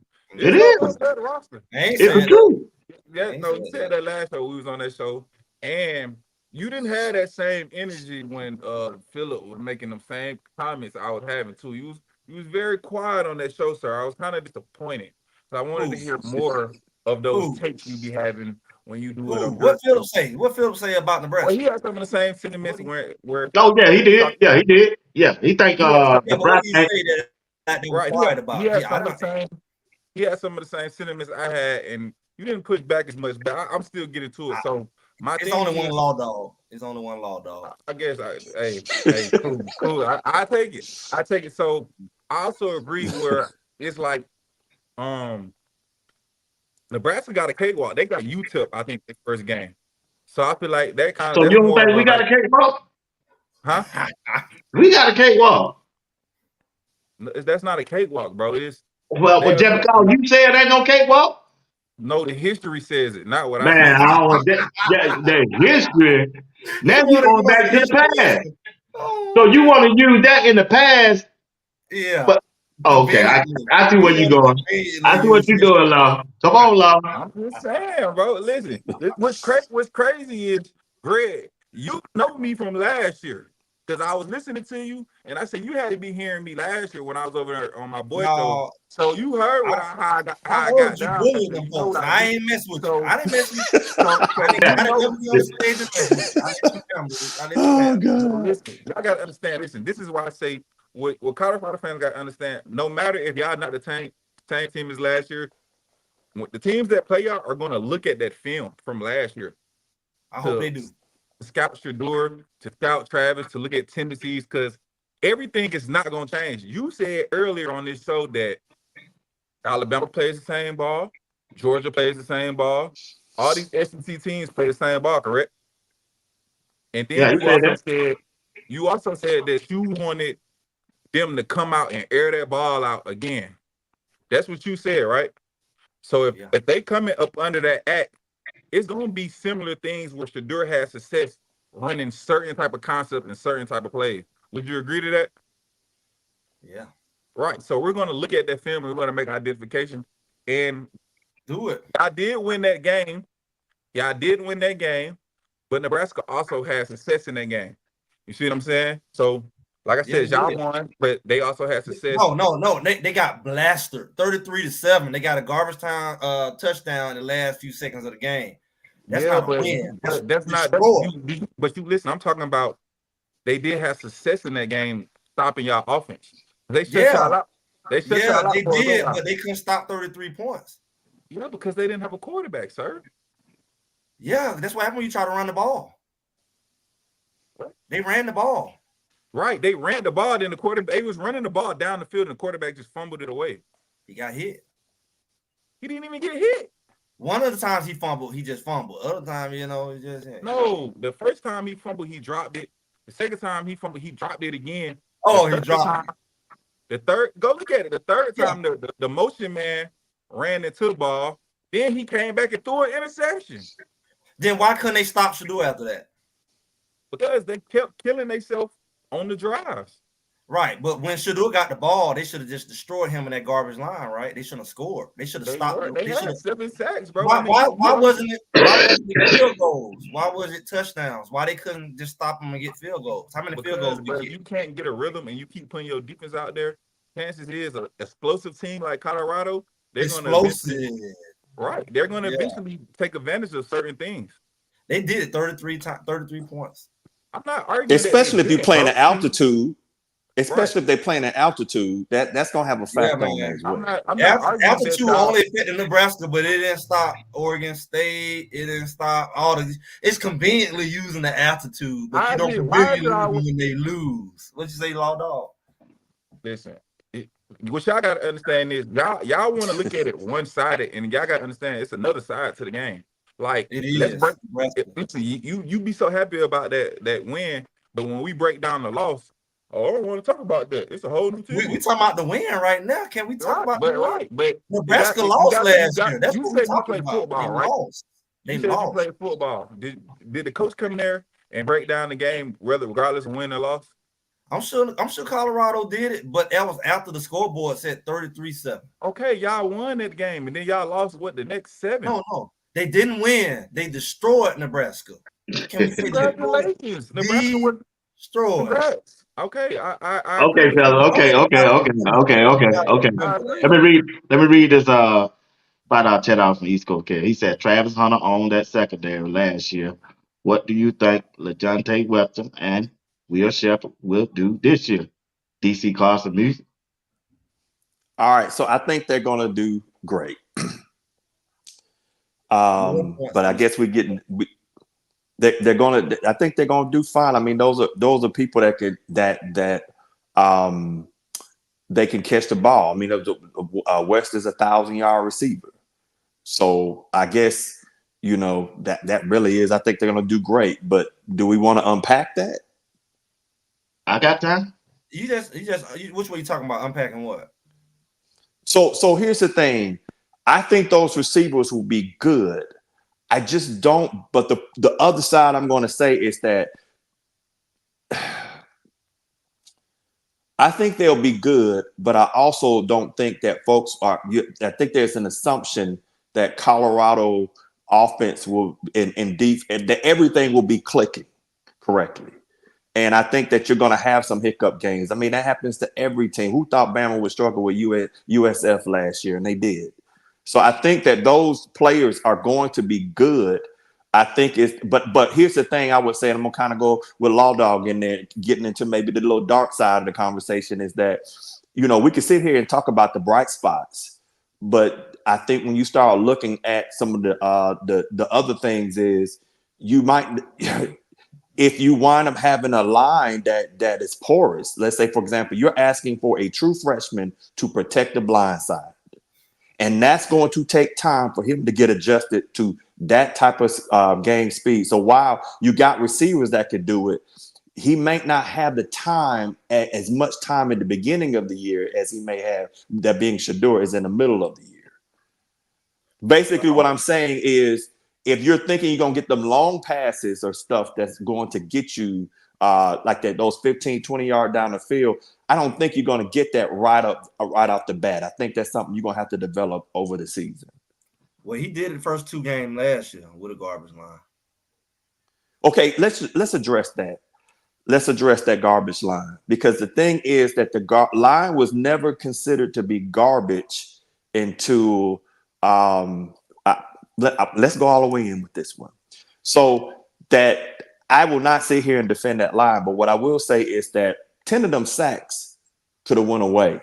So when you're holding the ball and when you watch some of the things that Shedeur does where he held it a little bit too long, eventually you're going to burn your line out. We talk about the capacity. We talk about they didn't have the depth. So there were times where he could have threw the ball away, but understand this. So if I take the ball and I'm like 2nd and 8, and then I back up and obvious passing down, and then I take a sack, and now I'm 2 and 18, 3rd and 18, I put the defense at a bad advantage, and there's really not a whole lot of plays that are going to give you 18 yards versus, let's say, for example, instead of holding it, maybe I dive for a couple of yards and put it at 3 and 6, or let's say, for example, I threw it away and kept the 3 and 8. And even Prime talked about that, some things about throwing the ball and going another way. There's a Kansas State quarterback does a phenomenal job with that, Avery, of he doesn't see it, he'll just throw the ball away. But so that's what I'm saying is that I can look at the line, but if we're going to look at the football, we're going to have a football conversation, whether the fan one, we got to look at, there were some things that he ate too many sacks. I know he was going to get it because of the line. Since we have a football conversation, how many? I'll give you an example. What's the ratio of him being at fault and the line being at fault? Well, that's why I would, let's look at it this way. I'll use an example. You want to know another quarterback that was sacked almost as much as Shedeur? Jalen Miro. Exactly. So he had 48. And so what I'm saying is part of what got them in some of the spots they got is because they had part of that was because he took a lot of sacks that he shouldn't have and should have threw the ball away. The reason we got the 4 and 31 with the Iron Bowl, he had to make that spectacular throw was because of him backing up and not being to a point where Nick Saban constantly got on to him, was throwing the ball away. So I think Shedeur's greatest thing that he's going to have this year, because he's accurate as all get out, but just throw the doggone ball away when you ain't got to play. And don't make your line try to fight through it. Yeah, I don't disagree with that, but if I'm going to compare apples to apples, if I'm gonna compare to him quarterback, how many interceptions did that quarterback throw? How many yards what was his percentage? Completion Moving percentage? the goalpost. No, I'm just saying, if you're gonna compare him to somebody, it's like, another guy got sacked as many times, but their stats are not the same. I also would say, I still want to hear, although maybe you have the answer. Let's put the goalpost back in the ground. If you feel it was Shedeur's fault, what was the proper ratio you say? What's the percentage that was Shedeur's fault out of 100%? How much was him? I would say about maybe 15 or 10%. He had some fault in it. Right. I'm saying, but we make it seem like him getting sacked was him, but it's only 10-15%, right? Right. But he's just acknowledging that. He's not blaming him. He's saying, hey, your quarterback has some fault in this as well.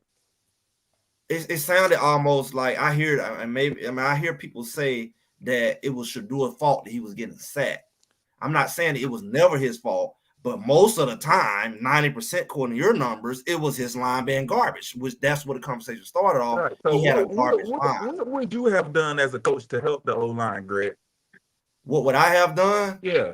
What Coach Prime did, got rid of all of them and replaced them with these big wildebeest. We talking about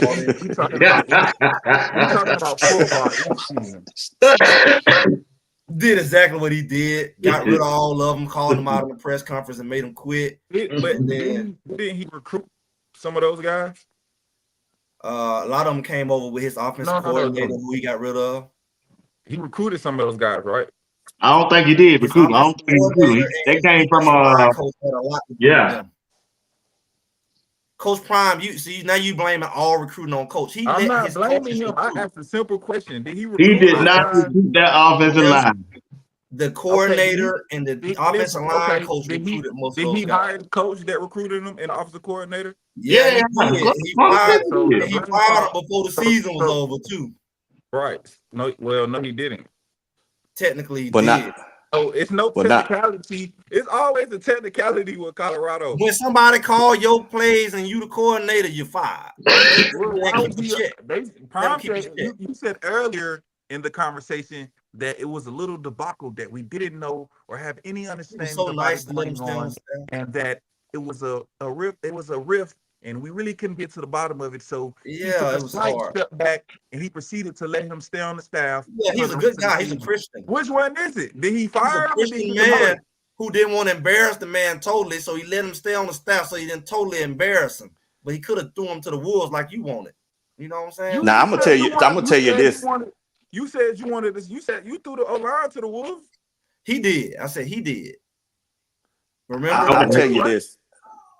Go ahead, Klaus. Go ahead. I'll tell you this, B. Watts. It's that the thing I will say, Greg, is that I get your point. I can just only say from my occupational experience, if you're not meeting what it is, me as the leader, you got to go. If you're really toxic and all that was said that it was, you would pack your stuff and you would not even be able to look at the football facility, let alone do anything like that. But I get what we're saying, but I just come to the background, and I'm not dogging Prime. I just happen to come from a background as the leader. It stops with you. Every play that came in, it's on me. Everything that has gone on that didn't go right, it is on me, even if it's something I didn't do. And I do like a certain aspect of that he did take from it. But at the end of the day there's no way I would let Sean Lewis sit on that. If he was what y'all say he was, there's no way I would let him even look at the football facility. I'm not saying he was toxic. I'm not saying he was toxic. I think he was very passive aggressive with it, just like his offensive line. They just slowly step aside and let the quarterback get hit. And it says, did it let him through?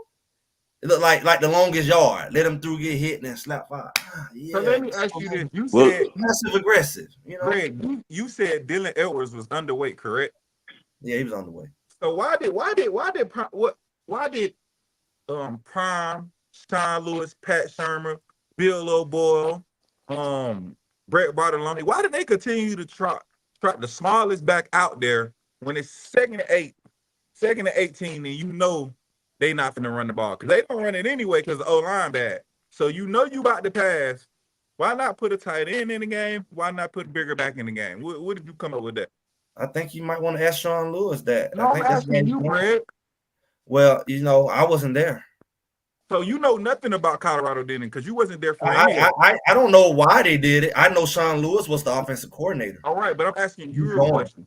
He's gone. You have all the answers for everything else. I'm just acquiring. That's my answer. I feel like he was undersized, and our running back room was scrapped. You already said McCaskill was hurt, and he was supposed to be the dark horse. Savion was having knick-knack injuries, and I don't know what was going on with Smoke. But I know it was kind of thin in the back room, and we put a thin running back in there. Right. So do you assume they're going to use the tight end today? I mean, I hope so. But you're not sure. I mean, I don't think we're going to use him like Micah Harrison. I think he'd be more like we got a big defensive lineman, former defensive lineman playing tight end. You know, he can block. I like Pearson. Pearson used to be a linebacker. And I think we have some guys who can get in there and bump around. Now, I think they're athletic enough to make some catches too. They're just not the traditional tall sits tight end like we would want. But I think we do have that guy. But I don't know what his hands look like. The guy from Ohio State, he's a bigger guy. So I think that they have the pieces. They just got to mix it up. Tight end by committee. How about that? Tight end by committee. Okay, let me read this up. Pearson at fullback. All right. East Coast Cal said DC is also asking a true freshman quarterback to beat Shadua. Make it make sense. All right, we appreciate that. All right, we're moving on. All right, then, East Coast Kev. East Coast Kev. No, Kev is my boy. Okay. All right. Okay. So we all good. All right. I'm glad to hear that. I never got the answer about the team. If you know what I'm saying, if you give me the flow for that. Go ahead. So I got Central Florida being the another challenging game, simply because Gus Malzahn is a coach. Greg, you said you wasn't sure if they would be able to run the ball. Well, I'm here to tell you they have 2,000-yard rushers in the backfield with a quarterback that has similar attributes to the guy Malzahn coached at Auburn. You know what I'm saying?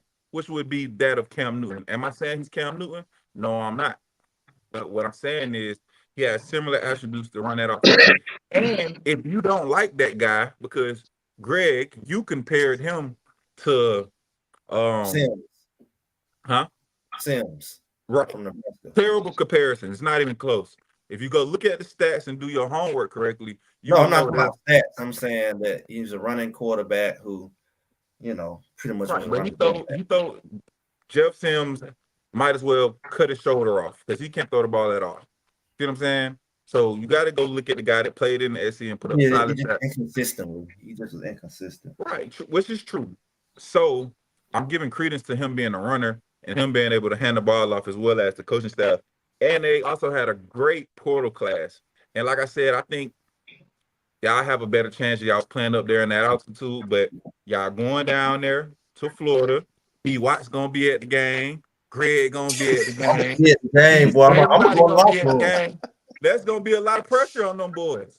You know No, I'm what gonna I'm have saying? him up. I'm gonna get him amped up. Y'all gonna be in there turned up, yelling at the O line because they not blocking for Shadur. No, Y'all gonna man, be mad he at know what to say. Cheating, He know mad what at to do. Vincent, telling him to put Wyatt Humble in and Peyton Kirkland in the game and moving. And B. White said he'll move Tyler Brown to tackle for what reason I don't know, but y'all want to move him to tackle. So it's hey, y'all gonna have some problems, man. But Now like I you said, asked No, two me, games. who will if we didn't use Jordan Seaton. Then Right, you asked me, that's what I said. right, I right, consider right, Tyler Brown. right. But I anyway, think that'll be a tough game. on tackle. okay, all right. You threw a lot up. Yeah, I'm through, He boss. ain't through. All right. What you say, Greg? He ain't through. Hey, through. Yeah, hey, Hey, we got. DC. I got. Hey, Law. I got 15. Let's see. I got 10 more minutes with you and Mr. DC. No, I got to get out of here. But check this All out. right. Let's look at the transfer portal. Mr. DC, you think it's hurting college football? If you're using it to build a team, I think if you're using it to fill in pieces, it's great. But I'm gonna say yeah. Let me tell you why. Okay. Now it's to a point where these kids are not staying to compete. They're not staying to get their education, and they're taking their focus off of being able to sit in one place and get the coaching that they need to be developed. So I think it's going to water down the college game because kids will run from competition because they think they can go get some place where they can get money, or they think they'll already be able to go and start. So I think in the long run, the way the portal is being done was the Wild Wild West, and they open it up as long as they do, it is going to hurt in the long end. And more than anything, it's going to hurt the kids. Okay. So a lot of like the way college football is going now, and if you got some good players like Alabama, Ohio State, Michigan, and Colorado, will the coaches and the coaching staff will have to recruit their own players again next year Well, to you said, keep? will they? Yeah. I mean, absolutely. I mean, at the end of the day, if I feel like if I'm a Colorado State player, like if I was at Alabama or a Texas or Michigan, I want number 14. I'm trying to do everything I can. Listen here, what does it cost? Come on Right. over here, sir. I'd love to have you. You know what I'm saying? So even if you have like even on your own team, everybody knows Dylan Edwards was poached because of that bad. I don't think that's no secret. You know what I'm saying? Come You on said over, come wasn't that bad? home, and come get you one of these big old bags. Right. That's the way the game go now. But Okay. I say this though. I feel like it's pro. I feel like I like where it's at though, because I mean it is a little bit wild west, but nobody says nothing when these coaches was up and leaving in the middle of the night, saying, "Hey, I'm gonna be here tomorrow." They gone. They on the next plane to such and such school. And with True. that, I also say this: the chances of going to the league is so slim. So I'm in favor of them kids going to chase them bags down now. get as much as you can, bro. You never know. Everybody want to say, what's the term? The financial literacy and all that, man. But at the end of the day, you know, you never have an opportunity. You might not never have an opportunity to get 150,000 off the dribble coming out of college, nowhere. You see what I'm saying? Like even as good as Xavier Weaver is, I think his signing bonus, he was undrafted with a signing bonus of 250. You got players coming out of high school transferring up to a school to get that type of bag. So you might as well take advantage of it. Why not? Right. Run that sack up. All right. Greg, what you think about the NIL? Well, I'm Is gonna here say to stay? Is it here to stay? we're not gonna talk like it's all equal. We know that NIL it's not all equal because everybody in that portal ain't in the portal with a bag. So let's be clear. Like if they in the portal and getting a bag, we can say that. But one thing about a coach leaving the team, he ain't getting stuck in the portal like the kid who jump in the portal and don't get picked up. So it is two sides of that portal.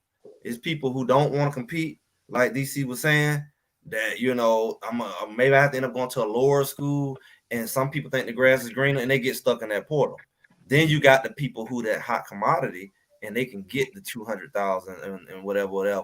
But at the end of the day, like DC was saying, these are people are still student athletes, and I've been saying that. Don't get it twisted. Because they already telling you most of y'all not going pro and y'all leaving college with no bag. You know, you that bag is the only bag you have. Maybe you're gonna have to pay to finish your degree later in life because you got to get something out of that than just football. And if you transfer every other semester, all your credits ain't going with you in that school. I know Yeah. You're right about that. So you switching multiple schools, you ain't finna graduate. That's the risk. You're gonna be a freshman. That's the risk the athlete take though. Point blank period. Yeah, but you risk you can go. It's on you though. The joke is on you. I know guys I went to school with for 4 years. They didn't get their degree just because you stay at a particular school. Don't guarantee you a degree, nor do it guarantee you playing time. Right, but it does give you a network though. It does give you a network of people you can go to maybe for employment. Not because really, they know you in that area. When you're a football player, the people you know are football players. You don't go do summertime interns and go work off season. When it's summertime, you in the summertime program. You see all the kids that graduated or when you graduated from high school and you a football player, it's time to come up there and go to Colorado and start summer conditioning. See what I'm saying? You don't have the same leeway that other students have. It's not the same thing. You know what I'm saying? And then if you are successful on the field, yeah, you can parlay that into something, but it's no guaranteed on that at all. So, like I say, you better go for what it's you know. always up to the kid. Just like your kid got to keep their eligibility. But I'm saying you shouldn't. No, it's not because you shoot yourself in the foot. If you are a student athlete and you actually trying to get a degree, you're making it harder on yourself when you college jumping. You know, right, but they not there to go to school to graduate. If that's your goal. Now, if you go to school and don't want to graduate and just want to spend 4 or 5 years and leave with nothing, that's on you. But if you call yourself a student athlete, you shoot yourself in the foot if you jump in them colleges like they're doing, chasing this.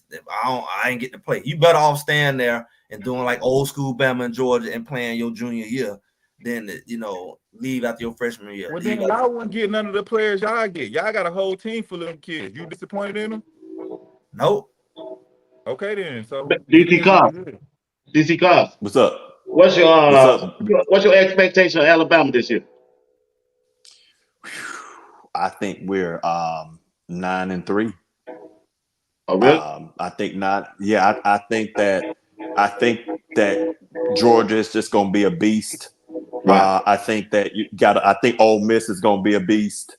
And I mean, at Texas and we play Oklahoma, Tennessee's got a pretty good QB coming in. So, I'm like I said, I'm a football. While I'm a fan of the team, I'm realistic on football and as a fan and going, yeah, I see 9-3. If they do better than that, I would be absolutely shocked. Okay, that's a good take. But speaking of that, B-Watts, but speaking of that real quick, that's one of the things that at Bama, like some of these kids that leave, they don't realize they left the network because Bama has it. When you play for them, when you can come back and get your degree, but your kids can come and get a degree from there too. Coach Paul Bear Bryant set it up to where if you're played, your kids can also come. So that's kind of one of them things of some of them schools that I don't think they really realize what they just gave away. But continue. Okay. I appreciate that take. But what Miami? No, not Miami. Yeah, Fran Miami. Brown. No, Fran Brown, the African American coach for Syracuse. What's your expectation with them this year? They got a weak schedule. We might catch them in the ACC championship game. They schedule so weak. Like, It is. It is. Oh my they God, got that's a weak they got a schedule. very weak schedule. Then the ACC so down right now. Like Clemson, you still got to put respect on them because I as bad as they was when I watched them play, they still was like what a 9-3 team, 9-3 team last year. But the kind of schedule they got, because I look at it like you got Kyle McCord, he from Ohio State. He lost one game in college so far. You know what I'm saying? And then they brought in a lot of those Georgia players that he was familiar with, as well as a lot of good pieces they flipped from like big programs. I know they flipped a guy from Missouri and big time, like guys that once you add them into the SEC, as far as the schedule they got, they might have a chance to do something. But at best, I expect them to go 7 wins, 8-4 as they floor. But I wouldn't be surprised if they make a run at it because they got a weak schedule. Like they first 6 games is like gimmies. Right. Okay. All right. Greg, is Coach Prime is Coach Prime giving? Is he providing a pipeline from the HBCU to Colorado with the players and some of the coaches that he had brought in? I mean, I think that's an established thing, and I think that his success only going to help. I don't know how many other people doing it. I mean, so while everybody knocking them, they can at least give them credit for that, for these pro black. Give a man an opportunity, give a coach an opportunity, give the overlooked players opportunity. He's done that. Nobody's talking about that. They talking about everything else. So I think he's established that from day one, and he's continued to do it year 2. So you might go and get Coach Simmons might be over here one day. You never know. You never know. Duke. Yeah, he went to Duke. That's what running back coach, I think. Yeah, man, we can go steal him from Duke and have Coach Simmons. Okay. All right. Nah, not get rid of Flea. Swap him out. Coach Flea might get a head coaching job. Now Yeah. he getting a head coach. All Don't right. sound like Check he's this out, trying to Mr. get a Carter. head coaching job. I ain't trying to get on. I ain't going to. DC Carter. Check this out. What up? All right. All right. Look at the linebacker group, the new ones that Coach Prime brought in from where they came from. I know we don't know how they gonna play because we haven't seen them play for Colorado. But if you look at from where they came from, what's your grade on? I don't know if you watched Johnny Chaney at FAMU, and the other linebacker that came from Charlotte that used to play for Michigan. I forgot his name. Hill Green. Yeah. What's your assessment on them two? I think that they will be. I know you don't know everything. I watched some stuff because I studied, so I won't look like a fool on here tonight. But I did take a look at him. I watched HBCU football all through the season. Even if I'm watching Bama play, I still will have HBCU playing in the background. So familiar with FAMU. Chaney, I would say Chaney probably will be a serviceable one. I'm not expecting, third team, Big 12 or anything like that out of him. I think he's serviceable. You rotate him in. Green has an upside of potential. Didn't Duke talk about him? I believe. But he's got upside. I don't expect him to be. I think I seen a show. Yeah, he did. Yeah. Yeah. So I don't expect him to be all Big 12 but I do expect him to be a little above serviceable, basically to a point where he can be impact at times. Do you think those two better than the two that we had last year? Yes, but I still think you do they have the potential in that? I think they're good, but Greg, like linebacker is supposed to be that QB of the defense. True. So when you get in those new people that don't really know what folks can and cannot do, that creates something, and then you're still trying to coordinate with a new DC.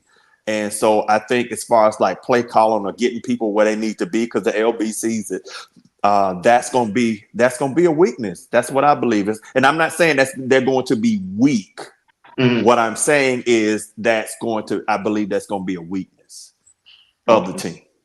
Okay, Greg, what you think about the linebacker? Those two linebackers. You talking about Green and who? Johnny Chainsaw Chain. I think there'll be a good combination, especially with a run heavy. You know, they have the size, they have the IQ, they have the skills. So I mean, I you know, that would be a good combination on Kansas State, Oklahoma State. I think we can kind of like vary, you know, who's what depending on who we playing. I think those are the two of the strongest when it comes to run. Okay.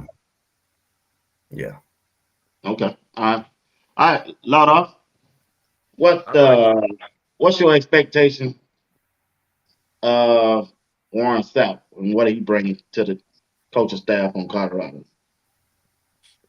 I mean, technician. I mean, he don't produce all the numbers he did for no reason.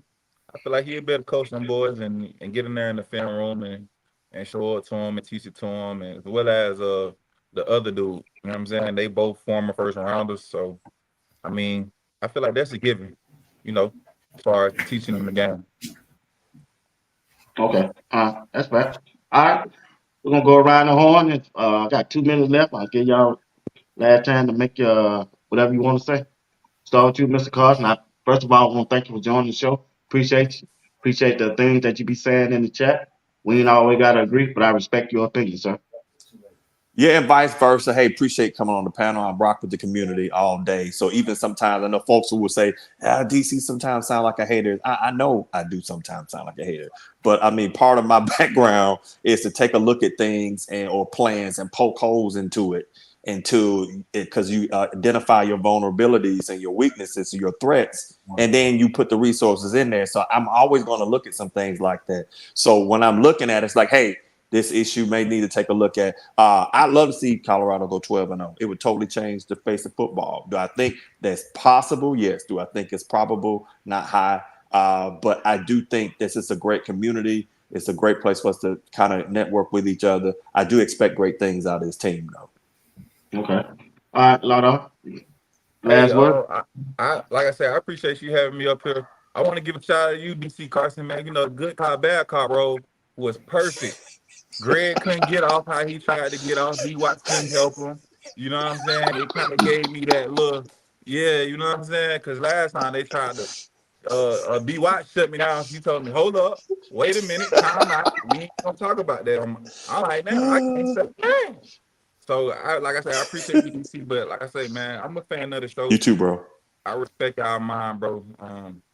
I can't wait to see this season, bro. Like, I can't wait till we get to it because I feel like no matter what, I want to see what angle y'all gonna use when some of these topics and things we spoke on show up.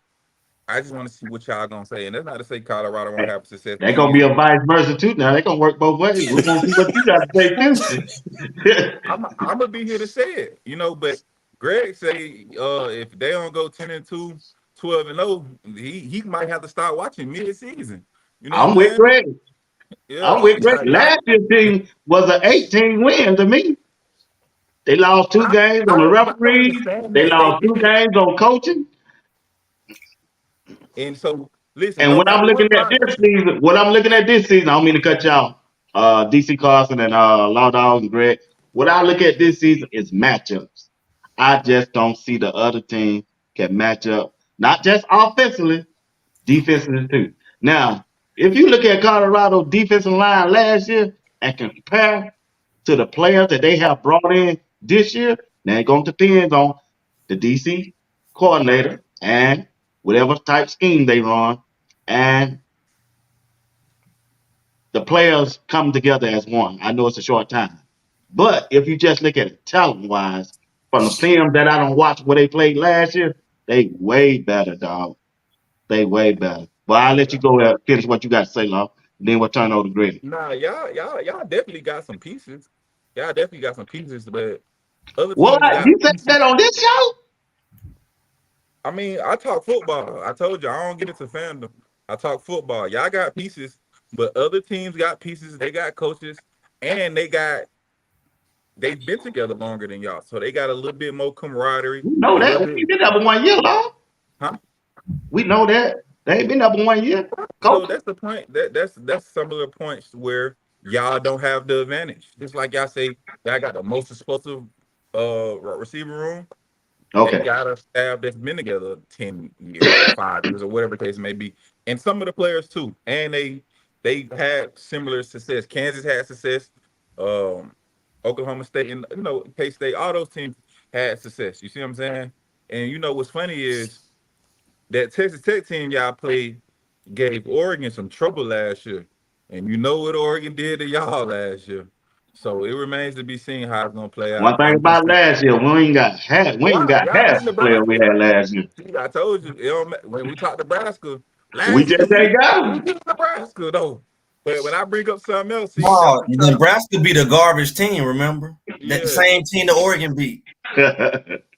That was a But trap though. That was BY, you jump right into that. I was hoping you no, would. I did not. Yeah, No, No, yeah, it no. won't you be jump right trap. in Look, there. Because Oregon, you right, hey, Oregon beat the mess I'm out of trying to give you the Nebraska. last words I And can hear of a Nebraska joke, dog. beat Nebraska. Hey, I had to get it Oregon off. beat the mess out of the team that See, beat you Nebraska. weren't like DC. DC went on the game you the point, and you just want to wrap it on up and wrap it on up. Hey, DC, You make it seem like we holding you back.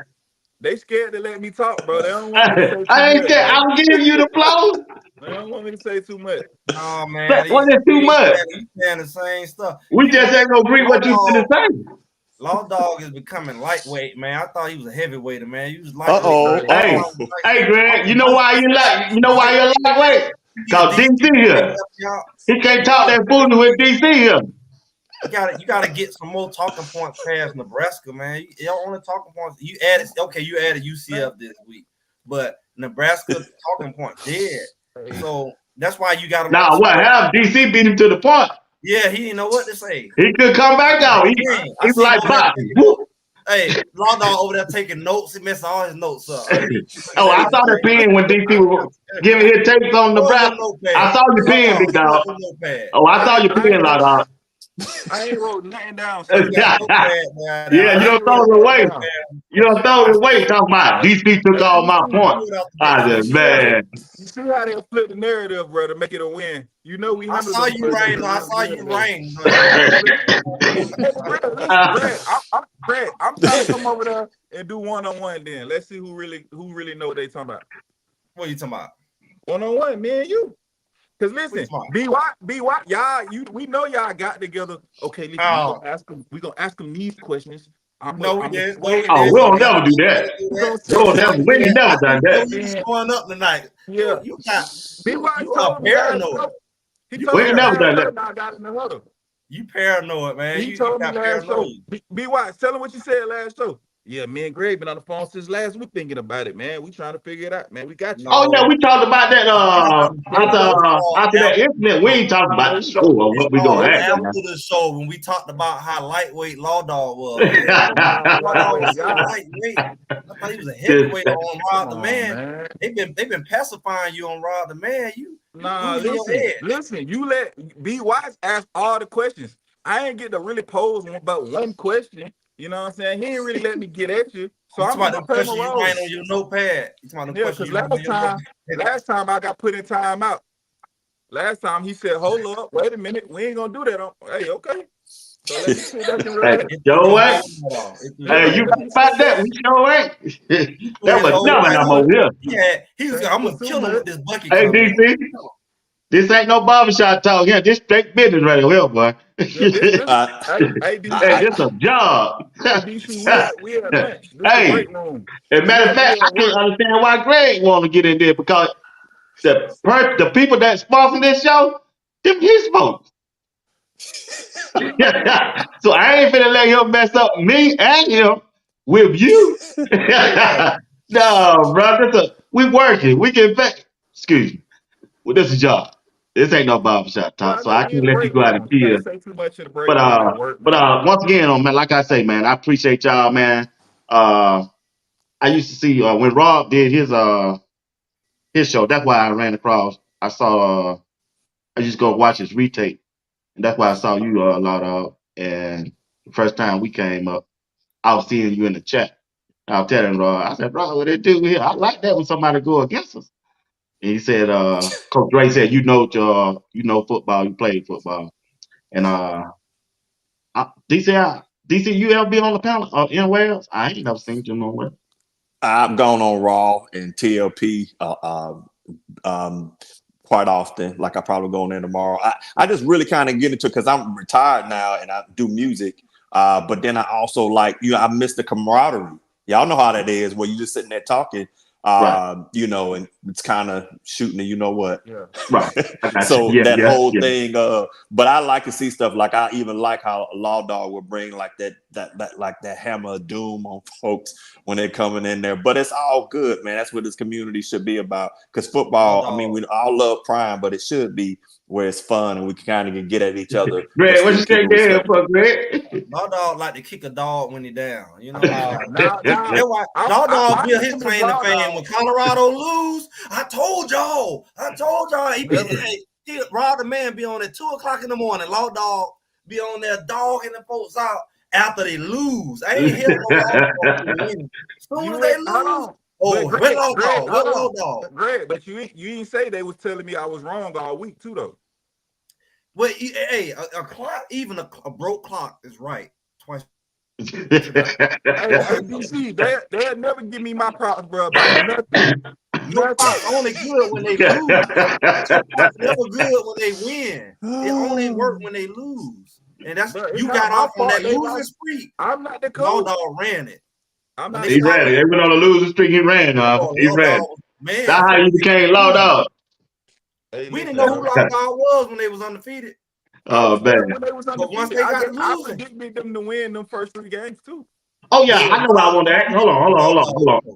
Hold on, guys. DC, you too, Law Dog. Hey, Greg. What's up? How many teams from the SEC you think gonna make the playoff?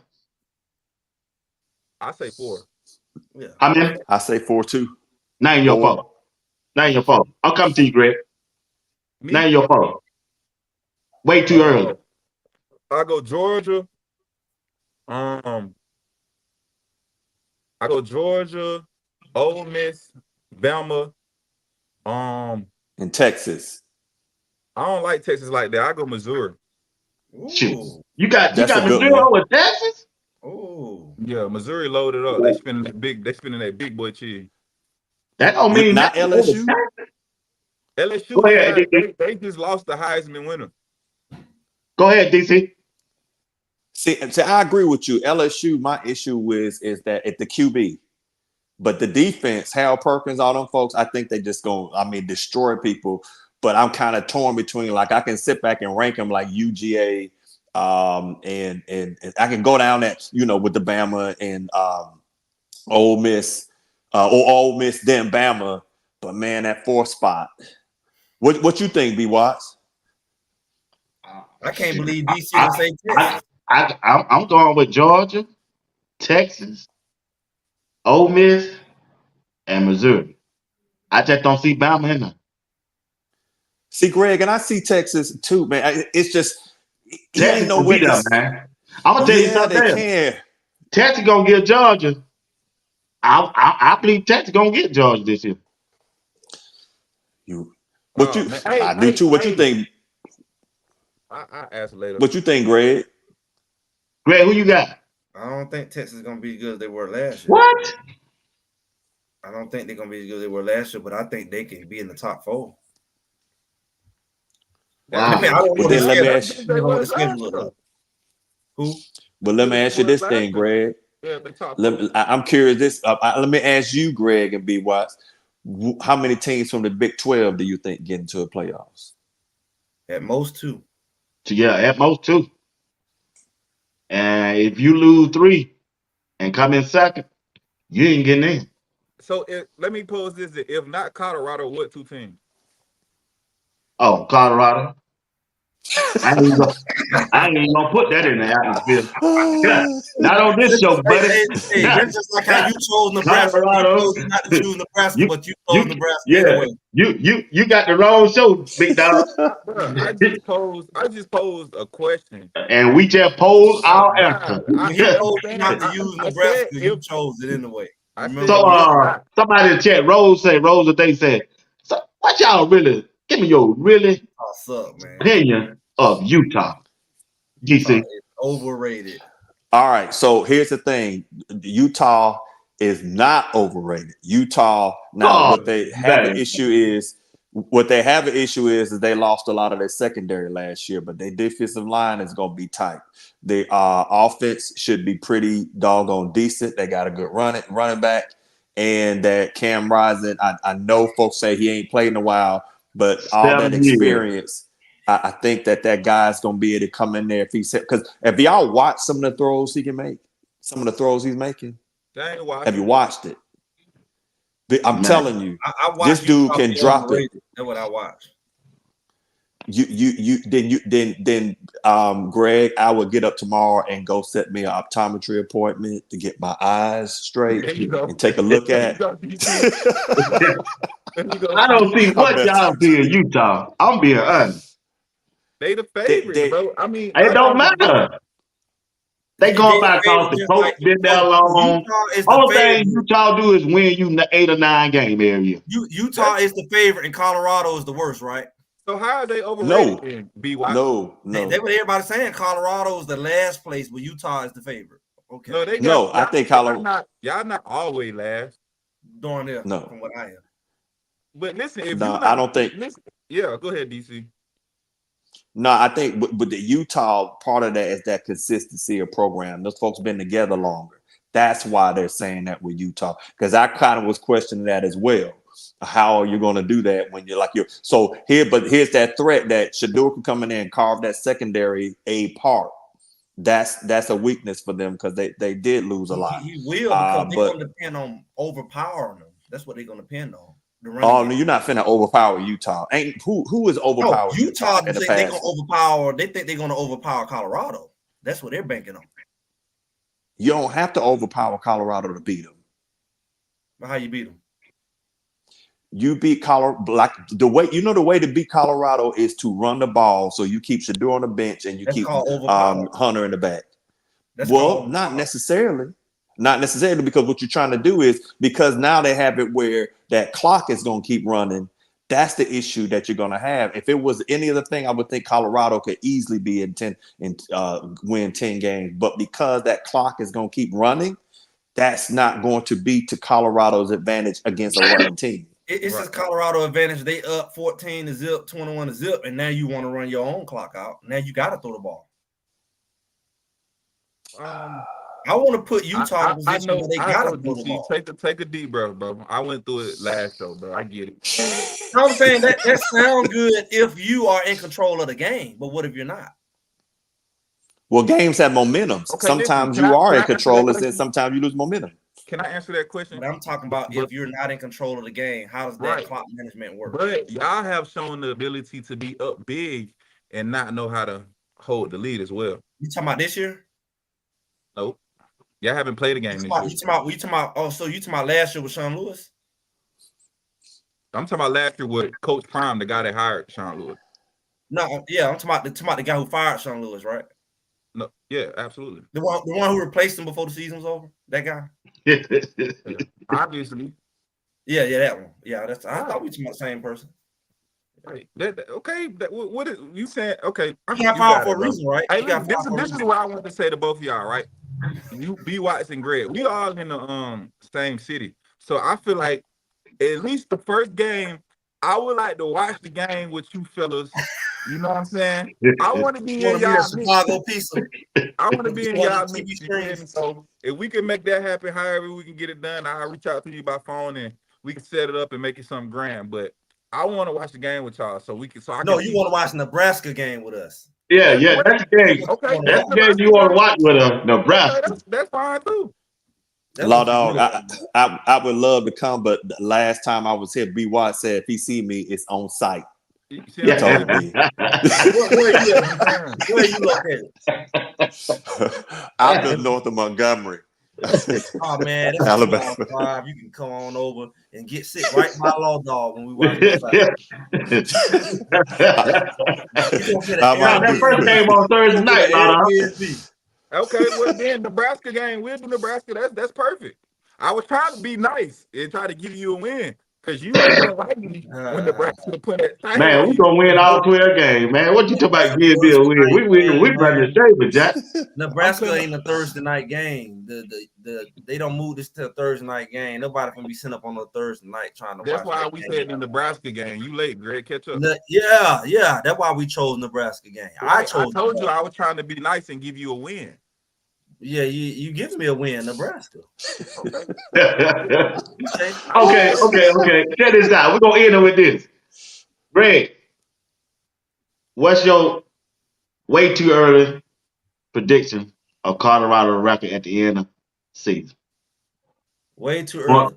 12-0. 12-0 for Law Dog. 12-0. Running through his Nebraska, running through his UCF, running through Utah, running through all of them. He could be sick. Law Dog gonna be sick. He might even quit showing up. He ain't no Law Dog without Colorado losing. Okay. All right, Law Dog. Give me your way too early, Law Dog. 10-2, man. All right, what 2 games? Well, lost Nebraska, Central Florida. Yeah. Who? Nebraska, Central Florida. All right, tell me why they're gonna lose to Nebraska. Central Florida last time. Hold on, Greg. Tell me why they're gonna lose to Nebraska. Hey, DC, I'm finna pull a dim on them because Dylan Raiola, he can go gun for gun with Shedeur. He can do it. All right, why they gonna lose to UCF? Coaching. Moment gonna be too big. You really think Gus still can coach? He still got it. He still got it. Mm-hmm. Okay. All right. Yep. Okay. All right. The moment ain't gonna be too big for UCF. It's only gonna be too big for Colorado because clearly Coach Prime don't know how to handle moments. He new to this. Well, you said that, not me. Yeah, he breaking news. Dallas Mavericks just beat it. Minnesota 120. What is 128 to 1? Oh, it went away. Well, they don't have Kyrie. Don't put that thing on. 124 to 103. Luka 36 points. All right. Who y'all like in Boston before I go to DC? Boston and Dallas in the NBA Finals. I like Dallas. Yeah, I'm going Dallas and Kyrie. Who you think, Greg? Might as well, Dallas. DC? Dallas. Good. All right. All right, DC, let me know what you think. Way too early, end of the season, right? Yeah, I'm gonna go with 12-0. Yeah. DC, don't do that, DC.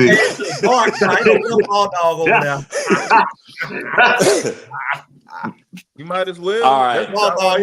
Over there. Hey, no. I'm gonna don't say do loud like that, bro. because of there's quite a few unknowns. I'm gonna have to say 6-6, man. What? Yeah. Boy, they go 6-6. You ain't never gonna see me no more on YouTube. Law Dog done rubbed off on him, man. You too, Greg. 6-6. You gotta go too. That's a failure. You have the talent to go to do some great things, but when you got a brand new DC that I don't know, that I can't. All I can give you is 500. I can't give you much more than that because I got to see how he works, as well as I know how critical team synergy is to effectiveness.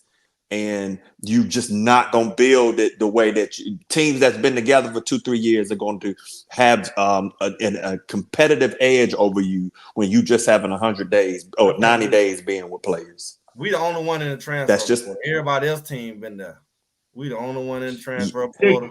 Yeah. Everybody else team has been there. Hey, you better than Vegas. Nobody ain't getting no players out the portal except Colorado. Yes. You better than Vegas.